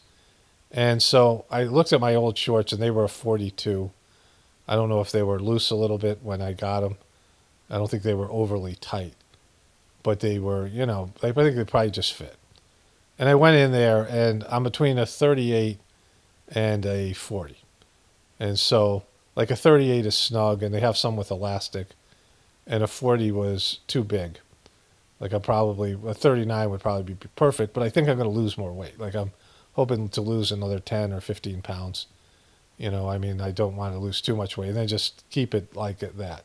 And I have the ability to do it. Like I just, you know, I have to be careful that I don't get dizzy because I have a lack of nutrition and there's a whole thing. But, you know, I just have to eat less. And, you know, I exercise and I move around enough. But if I just, you know, choose what I eat, it's really mainly eating less at meals. And then, you know, I'm not eating like junk food or anything like that. I don't eat that anyway.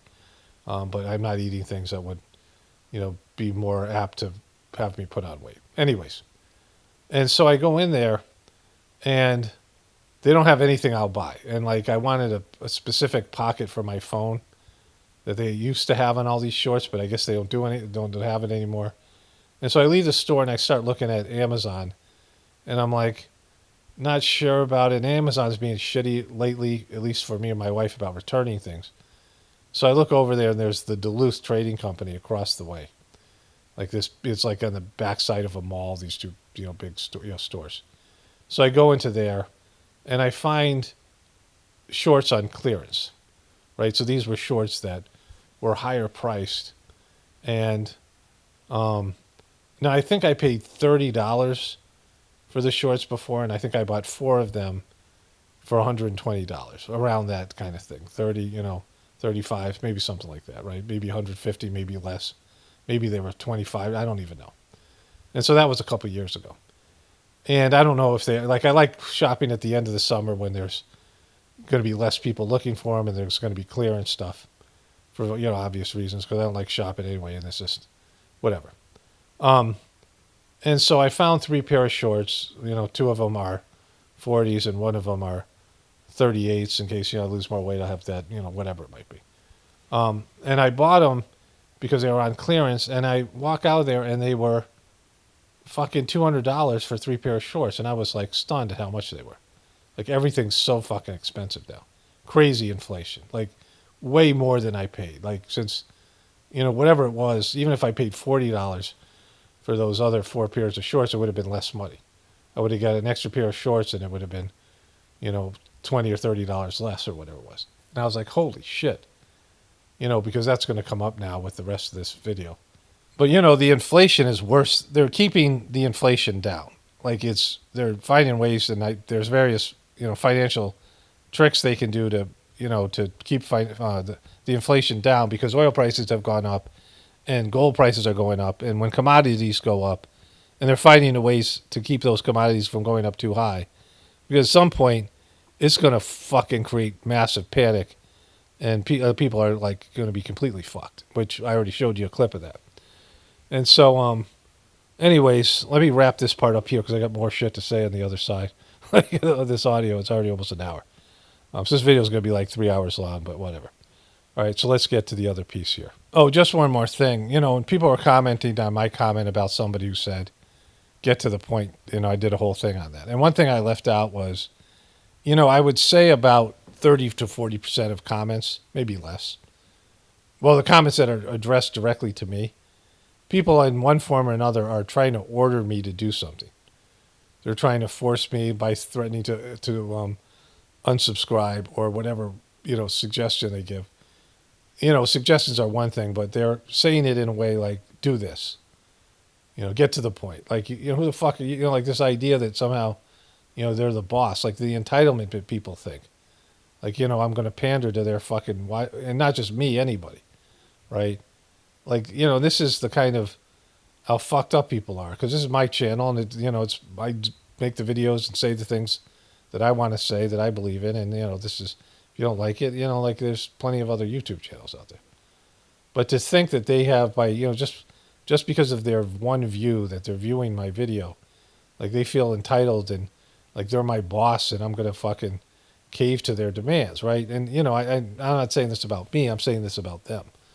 Like that's the attitude, you know, and like when you have people that are so fucked in the head like that, you know, have such an inflated sense of themselves, and which is, you know, I mean, whatever. All right, let's get into the other stuff here. Okay, so I have all these Twitter clips here, and, you know,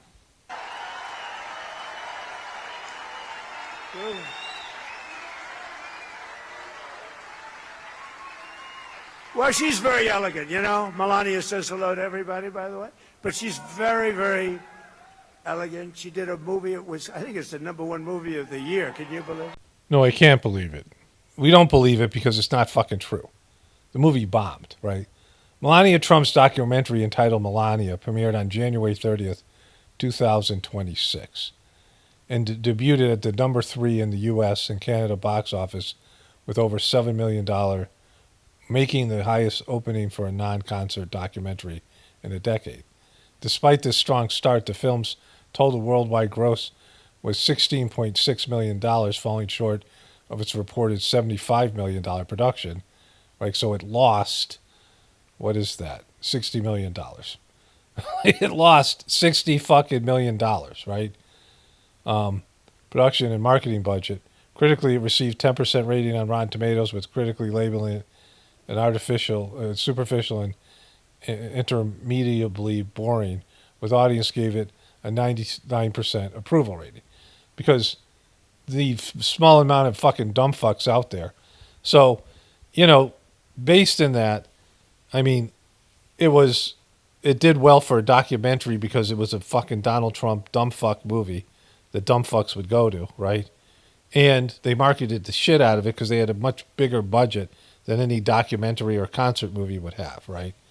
And it did well the first week, and then it only doubled its money from there out. And then it was on Amazon, and nobody fucking watched it. And it made no fucking money. And Melania Trump is a fucking boring, you know, ex-soft porn model / prostitute, Jeffrey Epstein girl, obnoxious, arrogant, and like without any real... I mean, who wants to listen to Melania fucking Trump unless you're mocking her, right? The only thing she did was that weird Epstein things that she did that had some merit.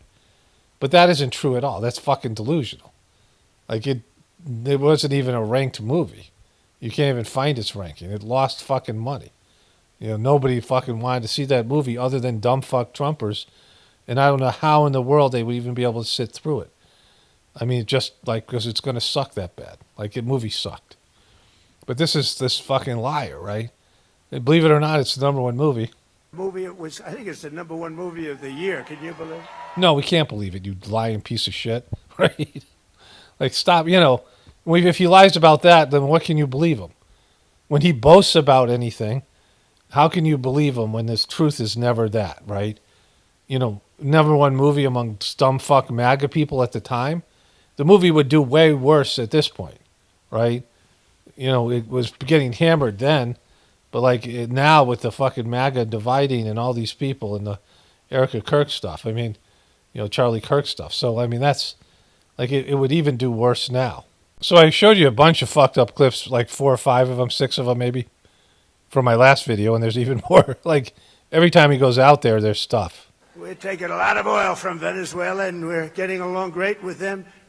Billions and billions of barrels of oil is coming out of Venezuela. It's one of the most fertile places for oil in the world. And as you know, it was a 48-minute war, lasted 48. He's low energy Jeb, right? He's Sleepy Joe. What's happened to you, bro? Your fucking energy's so... And we paid for the war with what we've taken out many, many, many times. Where have you heard that before? You haven't heard that before? No, we've heard it from you. Like every time you do something, you talk about how you've actually... something that costs a lot of money, somehow you've turned it into making a lot of money for Americans, right? Which, like, you mean your buddies who got all the contracts or the oil business? It's the old-fashioned way, right? That's the old-fashioned way. To the victor belong the spoils, right? So, it was supposed to be a war about what? Drugs that weren't coming into the country through the way they were coming or whatever fucking bullshit reason they give. But, nobody wants to hear to the victor goes the spoils. That means America is going to go after anybody with resources and find a bullshit reason to attack you and then grab your oil or your whatever your resources are, right? Like that's what he's saying. Like those kind of things you can't, that's colonization. Like that's, slavery. It's like make up some reason why they victimized you or somebody else and then go in like you did in Iran, some bullshit reason. Because he's doing the same thing in Iran. He wants the oil business. I've said that over and over again. They don't want to give up a piece of their oil to this piece of shit. Not when he's going to get bled dry in the fucking upcoming midterms, which is what they're hoping for. They want to see him and Israel fucking, be taken out. It's in their best interest to denut this motherfucker, right? And we're doing the same thing, by the way, in the lovely Islamic Republic of Iran. We're knocking the hell out of them. We're knocking the hell out of them and taking their oil. Like, that's what you want to do. They always attack the countries that have some kind of resources. And then they send in businesses. They don't take the resources. They send in businesses to cultivate the oil. That's how this Iran went to shit in the first place. When British Petroleum was taking 80% of the profits, and Iran said, fuck that, we're getting 50%, and they decided to take out a democratically elected moderate leader in Mossadegh. The CIA did that shit, and now it's like wherever it is. And so, but you can't say shit like that, right? You can't say to the victor goes the spoils. That means you're taking fucking women as slaves, and, what else are you taking? I mean, that's what it means, right?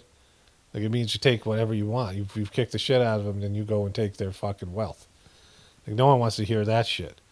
Like, when you're supposed to be the hero going into, right some wrong and stop some bully or, do some regime change. But not if you're taking their shit, you're not the hero, right? Then there's this. We will pass the Great Health Care Plan. It's called the Great Health Care Plan, to stop all payments to big insurance companies and give the money directly to the people. They're not going to fucking do that. They're not going to do that. They're not going to pass the fucking healthcare bill. I mean, the whole thing with Obama and all that shit. Like, Social Security's gone, Medicaid's gone, and this whole fucking Obamacare's going to, now it's getting expensive and it's completely fucked. And, then the rates are going to go up, because of inflation. So the whole thing's fucked, right? Healthcare rates are going to go through the roof, and to take all those fucking poisons and shit, right? So I mean and is it called the Great Healthcare Plan? What an original fucking name, right? I mean, this guy, this fucking Mr. Magoo. Okay, so there's a lot in here, and I didn't get to put everything in here I wanted to, and there's a lot, more things to discuss and deal with here. But I wanted to say this. If Trump is saying we're not going to give money to the big insurance companies, he's trying to get money from the big insurance companies. Like, they're going to pay him off, because he's not going to do a healthcare thing. But he's looking for a payout. Like, he's done this before. Like, he started to work with RFK Jr., and then Pfizer gave him $1 million, just handed him $1 million fucking dollars. That's according to RFK. And so, this is how Trump rolls, right? I'm looking at this whole video, and there's a lot in here. And I get into stuff with TPUSK, and they're trying to say that they're talking against blackpilling, and I didn't get into another video where they had Scott Besson on, but I showed you that earlier on where he's saying, no, we're not really in a recession. I was going to cover Trump denying that our munitions are down. Somehow I don't have that clip, and I'll get into that in the next video. And then Steve Ballmer just lying and cheating. All these things go on. Like, it's just a society full of liars and cheaters, people denying what they get caught for, acting like criminals or actually just being criminals, right? And so that's what it is. And we have a leadership full of criminals on every level. Cheaters and liars and fucking scumbags. Catastrophe. Biden and the radical left, Democrats. I call them Democrats because their policies are so dumb. You exchange the E with a U, and nobody knows that dumb doesn't have a B. Democrats. I can't imagine. What do you mean nobody knows that? You think I said this before. You said the same bullshit before. You don't think people understand how to spell the word dumb? The one-syllable word? People don't know it has a B on the end of it, right? And there is dumb, D-U-M, but there's D-U-M-B. People know fucking the difference. I mean, you have to, third-grade education to understand that. Like, dumb is one of those words you learn. I don't know about this generation, but no one understands. And he's got to explain how he turns Democrats into Democrats. Like, how dumb do you think your fucking audience is? That you have to explain how this magic trick where you instead of saying Democrats, you say Democrats. Like, holy shit, this motherfucker. And he's done it before. He said the exact same thing, right? He tells everybody. Like, everyone gets it. You don't have to explain Democrats, because they have dumb policies. Oh, no, I didn't think of that. I thought they were hard of hearing, right? Or they couldn't speak. deaf and dumb, like this idea that you couldn't speak because some people could hear, but some people were deaf and dumb, and some people were just dumb. They couldn't speak. But then he's not talking about them. He's talking about people who are stupid. They came from the word dumb, and that he turned into Democrats, right?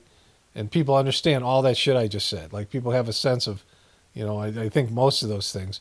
Certainly, they don't need you to explain Democrats to them. What does that mean? Are the Democrats a new party that's? That can't be the Democrats. I mean, it does. It sounds so dissimilar. Like the fuck you talking about, right? I didn't think about that 10 years ago when I started this whole situation. But the Democrats created the worst inflation in 48 years. They had the worst inflation. I inherited those high prices, just so you understand. We understand you fucking did nothing wrong.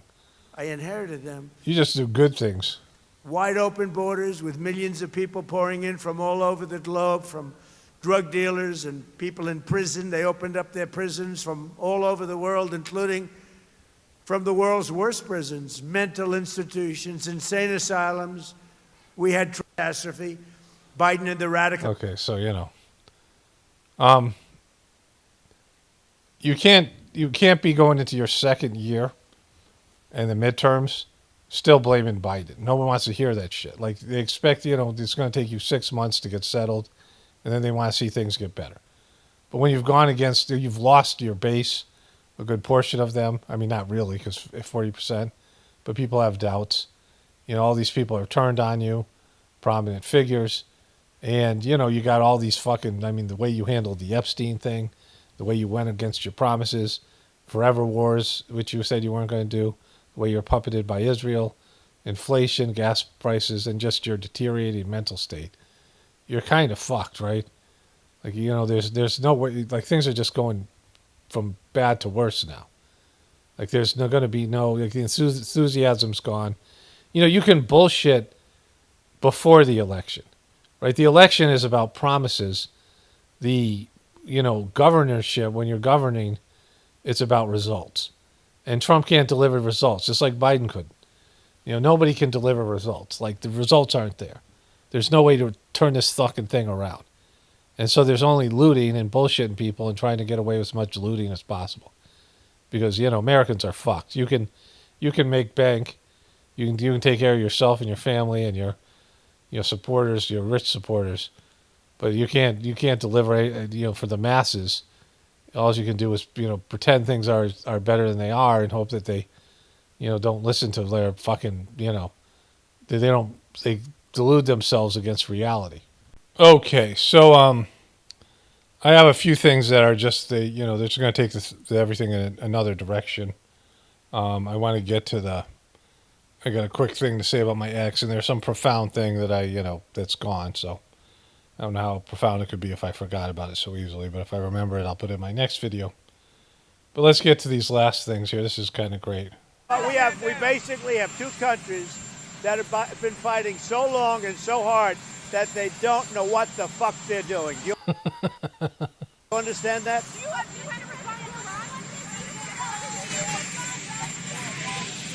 MAGA Devil Dog is like, whoever made this is 10 stars for that. Here's the other piece. For our great Republican senators, friends of mine all, please be advised that the communist Democrat Senate candidate from Michigan, can they be, for one, that's slander. If a person says they're secret communists, right? You have to say you think they're secret communists. They're communists, they just aren't telling, which they are, right? These guys are all big money people. They have big ambitions. They, whatever. There's no communist party in the American system that is doing well or can have as a chance of winning the Senate seat, right? No communist is secretly going to get elected. It's just this is for old people to scare them, right? To scare old people. And I've said this before. The communist Democrat Senate candidate for Michigan, Albra Rahim Mohammed El Sayed, is touting as perhaps the single most important point the termination of the filibuster. I watched yesterday and he's gone termination crazy. If he succeeds, the Democrats will gain 4 senators, 8 congressmen, many electoral and popular votes, a stacked Supreme Court with 23 justices, and I will sadly, despite the great job we are doing, I will be sadly, despite the great job we are doing, the last Republican president, President Donald J. Trump.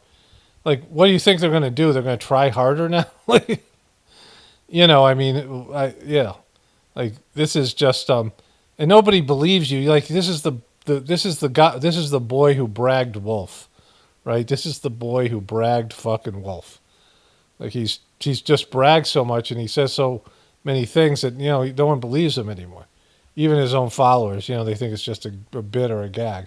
Okay, I'm only going to show you one of these videos today, and then I'll do the other one next time because of just time. Here. No, there is something to do about it. We're going to merge right-wing social policy with left-wing economic policy. And how are we going to do that? Well, we're going to be the ones that control the government. And we're going to use the government to make the economy work for our people. And anybody who disagrees with us, well, clearly they've been bought off by somebody, by the establishment, by Israel, whoever it is. They've been bought off. They can't be trusted. And so what am I watching? I'm watching the left engage in an action of identity politics, grievance politics, oppressor and oppressed dynamics. And now I'm watching a section of the right engage in the exact same thing. I understand the argument of saying, well, when you have legitimate power, you better use it to protect your institutions. I agree with that. Does that mean we give it up? We throw it out? Well, yeah, Nick, because look, it's not working right now. Does that mean it never worked? We have Nick Freitas, the star of that great clip, joining us now. He's a former Green Beret. He's a former Green Beret, that guy. All right, so the reason I'm showing this, I called my wife earlier because we have two great windows in the kitchen, and one of them on the side, a small window, but it has a pretty good view of the backyard, which there's a lot of animal activity. I saw a bunch of, they're not woodpeckers, I don't fucking know. I can't remember the name of the things, but they're like woodpeckers. And there's a pair of them, and they're out there. Robins, I sent my wife a video yesterday. Robins with spots. That the robins, they were young ones, so they didn't get their full red breast. Robin red breast. And I look out the window this morning, and there's a medium-sized bunny. It's only got one fucking ear, right? And I'm like, wow, that's fucked up. So I called my wife, who was driving, and she was listening to my video, and she was cracking up because she was at the part where I said, it's Andrew Covert and his little pal Blake. It's a cartoon, like a cartoon, like Pinky and the Bean or whatever that is. Those two mice. Andrew Covert and his little pal Blake. All right. So I wanted to, include at least something to do with this. This one's called Nick Freitas Destroys the Black Pill Taking Over the Right. And you can find him at X at Nick Freitas. And he's the author of a book that I just love the cover of, The Man Book. So it's The Man Book. Up. I know that was a few months ago, but it's worth. Look at Blake. Look at Blake. Watch what Blake's face here. Watch him.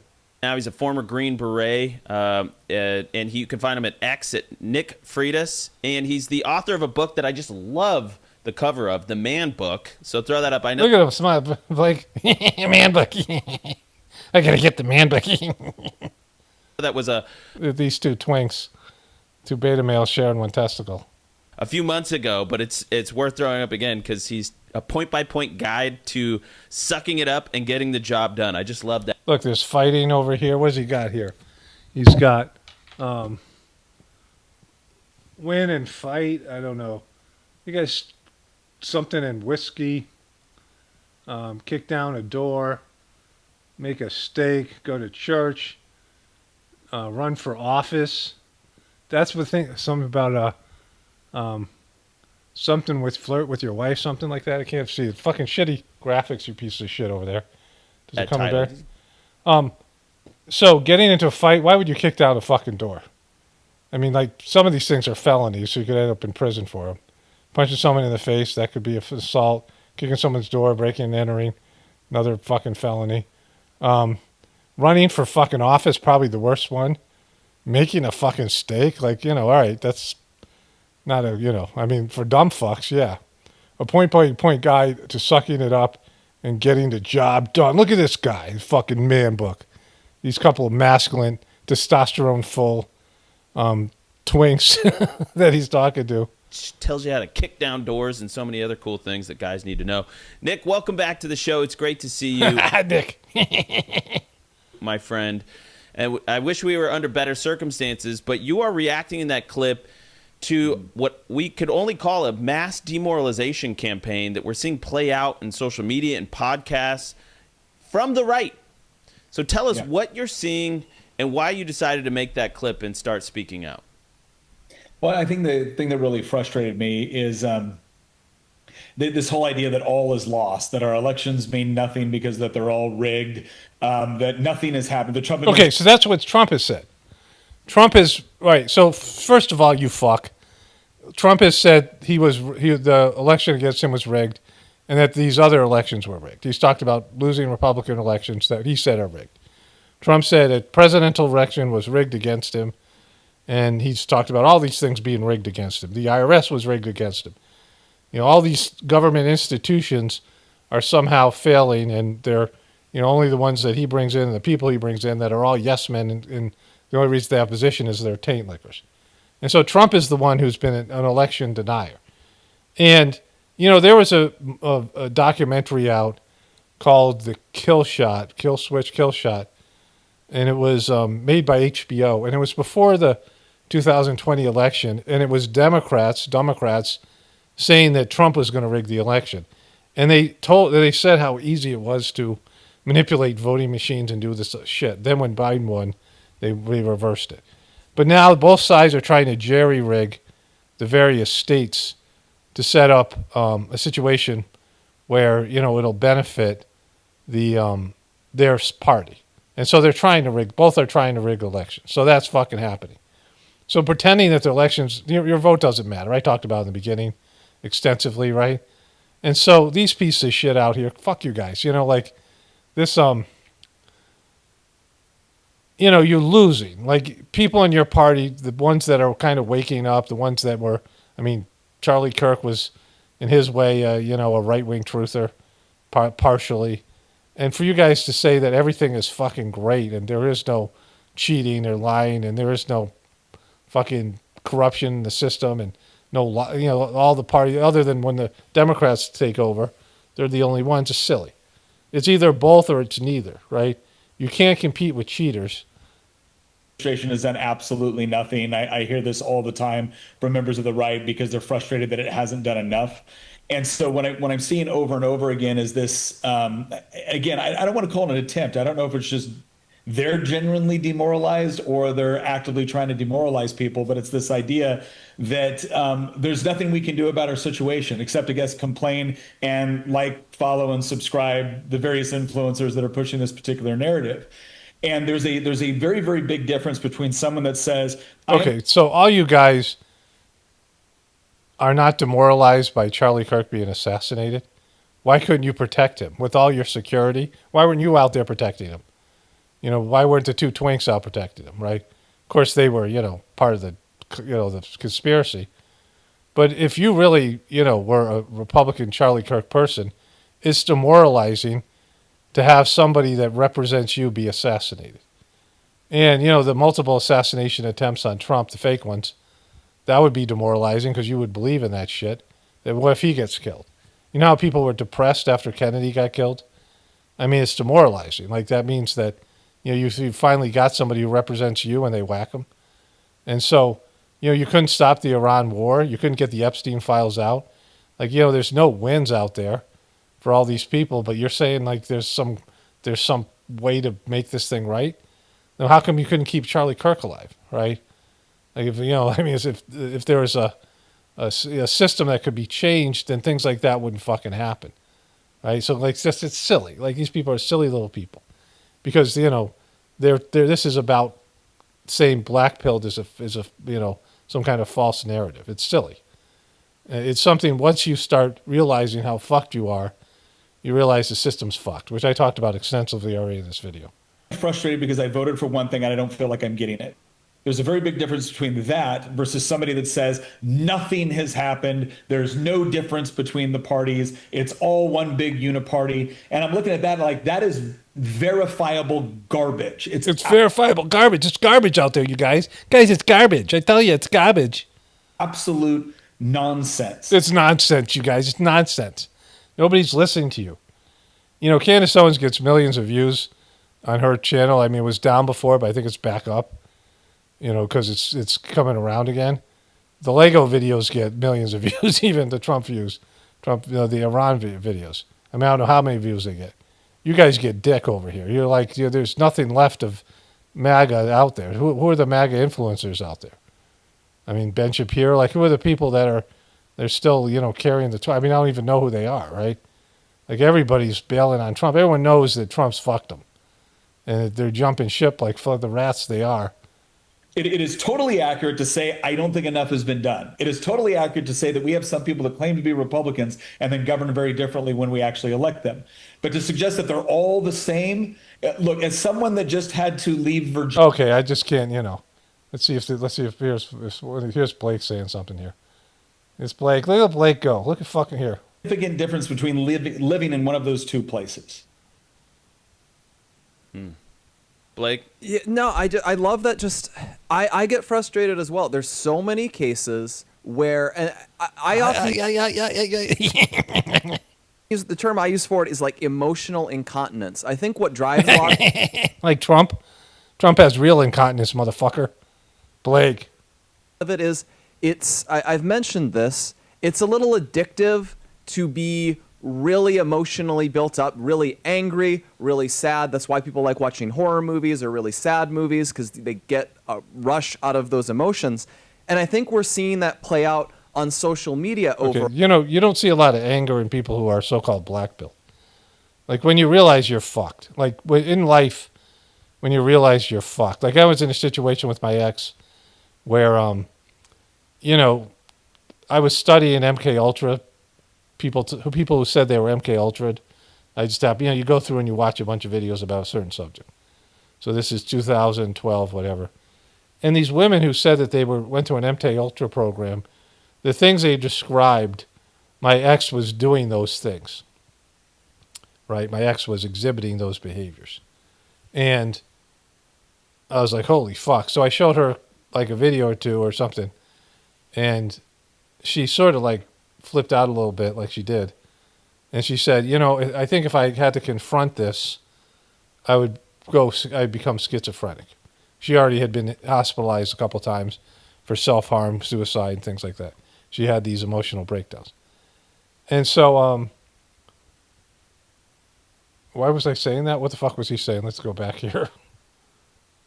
And I think we're seeing that play out. Oh, yeah. So, but, and I realized this, and I'm sitting there, and I'm like, well, if we got divorced, like, our marriage sucked, and I just was like, she's telling me she can't get better, right? And I always hoped that she would get better, like that would be, and I believe the Sajmark system could help her. But, like, she could not deal with her, she had some fucked up thing. Like, she would exhibit multiple personalities, and she'd have these mental breakdowns. And I'm sitting there going, well, if we get divorced, she'll probably end up with the kids. And the kids will be alone with these issues. And, like the kids were young. I mean, they're like, 12, 13, 14, 14, 13, 12, and 10 or something like that. Or even younger than that. Probably younger than that. They're younger than that. So, and I'm like, oh, I can't let that. And I'm going through it, and, we didn't have any money and just all these things. I'm trying to figure out, like, how I can get out of this thing, right? Like, I'm at my wit's end with her, her bullshit, her stuff. And, it's not a part of the Sajmark system. I mean, I'm not going to get into the whole story here. But at some point, I just realized I'm trapped. I can't do anything about it. I can't leave. Which I had realized in various ways before that. Very undesirable situation, but there was just no way out for me. And, like, it's not a feeling of anger or any of these things. When you realize you're screwed and you just got to make the best of things. And that's how it is when when people say it's black pilled. When you realize the system can't be fixed anymore. Like all that energy you're putting into voting or doing all these things. And so, like they don't understand it at all because, I mean, they're a part of the fucking controlling system, right? They're a part of, when I don't know why they're even doing it unless they're getting paid to do it, but nobody watches them. Who would even pay them, right? On social media over and over again, that it's really satisfying to say they've completely ruined it. 2024 was for nothing. It's all a waste. And it's a lot more, when you have nuance, it's a lot less satisfying to come out and say there's ways the administration has fallen short. There's right. So, I mean, they're not even at the beginning point yet. Like Tucker Carlson is a late to the party motherfuckers. These guys never got an invitation to the party. I would show you the other thing because it has something to do with this, but I'll continue this on tomorrow. I'm getting kind of tired. Let me do the voiceover and then edit this and get it up on the internet. So just to briefly add to this thing I was saying about my ex, like I said in my last narrative about, like somebody asked the question, like there are some pretty big red flags. One of the things was my ex was, the reason that I was, we had some sort of a initial relationship, like a friendship, and, in the Sajmark system, it's a brother and sister relationship. But the reason was that, she was really into the meditation and she's smart. Like she was a smart person. Like, and there weren't very many people who did the meditation. Like there weren't very many people to talk to. I had like 2 friends, maybe like 3 or 4, two people I was kind of, I would call friends that we talked quite often. She was one of them. This other guy, and we've kind of had a falling out since then. And then a few people that I like to talk to that I would see, more than acquaintances, but, we'd see each other once a year and we didn't talk other than that. Like we'd say, how you doing? And we'd catch up. People who did the meditation. The people, the Indian people were, very friendly, but they're not, some of them grew up in America, so they're a little bit more American. But, they have such a different culture than we have. And so, and then I go to travel to India and I meet European people and, you get close to people. There's another guy that I was, I think, pretty good friends with, but we still didn't talk. Like we didn't call each other or whatever it was. We spent a couple weeks together in India and we'd always, there were people I got really close to for a short period of time and then never talked to them again. Have some kind of past life with people. But, there's a small group of people that can do the meditation or into these things. It's the same for everyone in the truth community. Like there's just so few truthers. And, once you like kind of pass some sort of threshold, you really can't have good conversations with most people. And, people who don't acknowledge that the system is fucked in some way and rigged in some way, like, these twerps on, the Andrew COVID and his little pal Blake, right? Those guys and the rest of them. People pushing the mainstream story, whether they're lying or they're, they actually believe in it. You really can't have much of a relationship, even if they're family. Like you can maybe find some common ground or maybe have something in common. But, it's a huge part of your life that when you become a truther, it's a huge part of your life when you start doing the meditation. And like, it's hard to find people who are into it like you are, right? Where you can have a conversation. Like my wife and I, we have these conversations about our childhood. And we watch the same commercials and, growing up in the same kind of neighborhoods in different parts of the country, growing up at the same time period, watching the same TV shows, having some of the same experiences, listening to some of the same music. When you are with somebody who's 10 years older or younger than you, you don't have that. And you're with people from a foreign country, you don't have that. And they might be in, the same level of intelligence as you and might have similar personality and you guys might have things in common, but like you don't have a shared experience, which you can, you have to have something in common with people. And, there are people who just, and I'm like one of them, I just can't find many people that I can talk to or they get along with in terms of these things. Like, the things that I'm really passionate about, there's just not that many people. And if you look at it, I've had millions of people come to this channel. I think total I have like maybe close to 200 million views or something, whatever it is. Some of those deleted videos that, the views have been erased from my channel, but In terms of all my channels, I think it's well over 200 million. And let's say 20 million people, or even 10 million people, even 5 million have seen like my videos. But I think it's many more than that. It's like 20 or 40 million people have watched some part of my videos. And out of those 20 million people, I got about 20,000 people that are still here. 10,000 maybe, I don't know. That regularly watch my videos. I get about 4,000 to 3 to 5,000 views a day. And so, it's not always the same people. There's some people that watch the videos every day, but then some people come and go, these things. And so, and out of those many people, there's maybe 100 that are doing the meditation, or even 50. I don't even know. I'd have to check the numbers, but it's not that many, right? So you understand that this is hard to find people like you. Like, of all those people, you know what I mean? And, I'm off-putting, and there's ways that maybe, push people away. But, my ex was smart in her way. She's smart. She was good academically.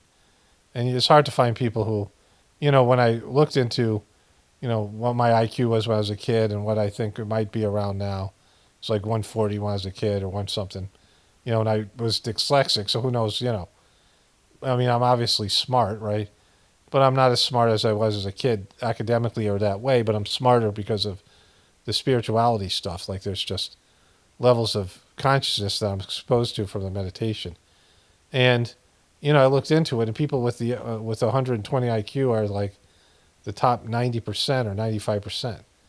And so, find people on your level, or like, and there's some people are just going to be way smarter than you academically, or, or they're going to be into like weird shit. Like, they'll be, really smart at, they're really good at math, but they're not, they're not spiritual in any way. So like, it's hard to find people that are like, around your level of intelligence, around your level of comprehension in terms of these things, and, who share some of your interest. I mean, there's just not that many people out there. There's plenty of dumb fucks. Like, a dumb fuck can just, bump into some other dumb fuck and have a kid, like, like, but it's not the same for, people who are really stupid, or people who are, or, the lower 10%, like, they have to do a show for you and help you get like together with people, finding love if you're like autistic, or you're some of these things, right? And, and those people are limited in their way, so it's even harder for them to sustain relationships. So, there's just not that many people out there for most people to have, like, just, people that you can relate to, right? And it's just very difficult. And like, that was, part of the thing with my ex. There wasn't that many people who were doing Sajmarg and doing it the way I did it, had the kind of passion that I had for it. And so, and also, around that intelligence level and those things. And so my ex was, that was the reason I became friends with her. And then, like, the thing started to, like, snowball. And the next thing you know, I'm fucking married. I was not that happy about it, but, it just, I don't think there was anything I could do to stop it, because I think it was meant to happen. All right, let me just wrap this one up here. Let me just say this as well. Remarrying, I'm married twice, so this is my second marriage. And, like, for a marriage to come together, there has to be a lot of things that just end up falling into place, especially when you get older and you're more set in your ways. You have a blended family, and in terms of like just logistics and things like this, right? Two people can really get along and really enjoy each other's company, and really, there could be a way they get married, but just their schedules are all fucked up, or, they live, they could live even an hour away from each other, and that's just, not like my brother said that he was at a bar with one of his friends.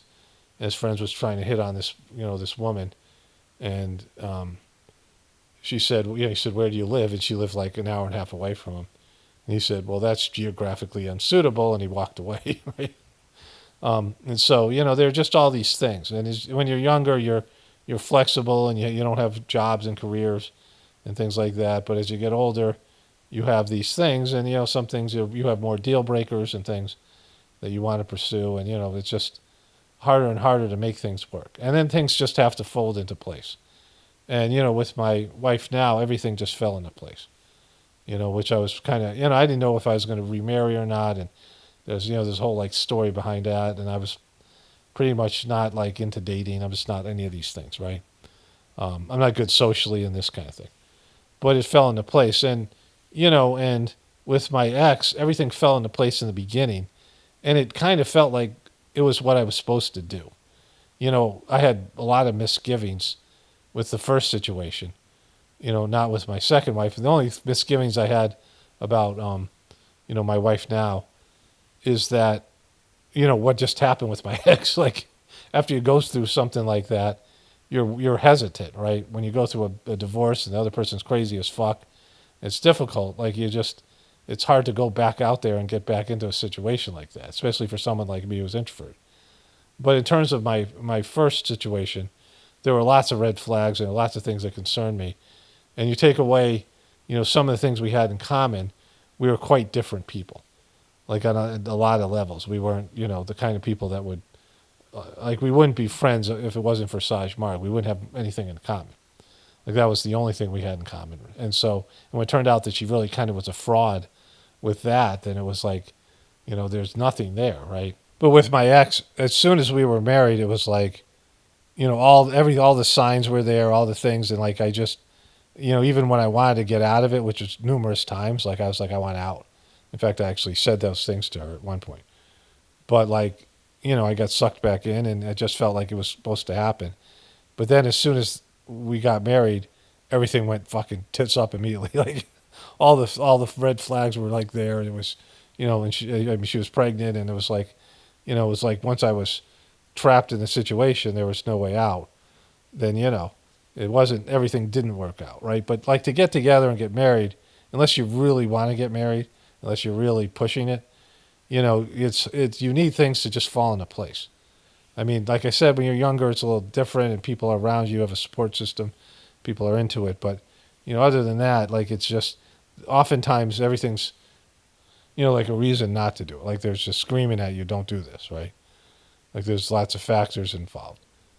Shotgun marriages, pregnancies are a huge catalyst to getting married. Like, lots of marriages wouldn't happen without that, like something like that or something like that. So, anyways, there's that. All right, let's wrap this one up here. Only spirituality will save this world. It's Paul Romano, definitely reporting from the Apocalypse and the Ascension. Everyone have a blessed day and be grateful.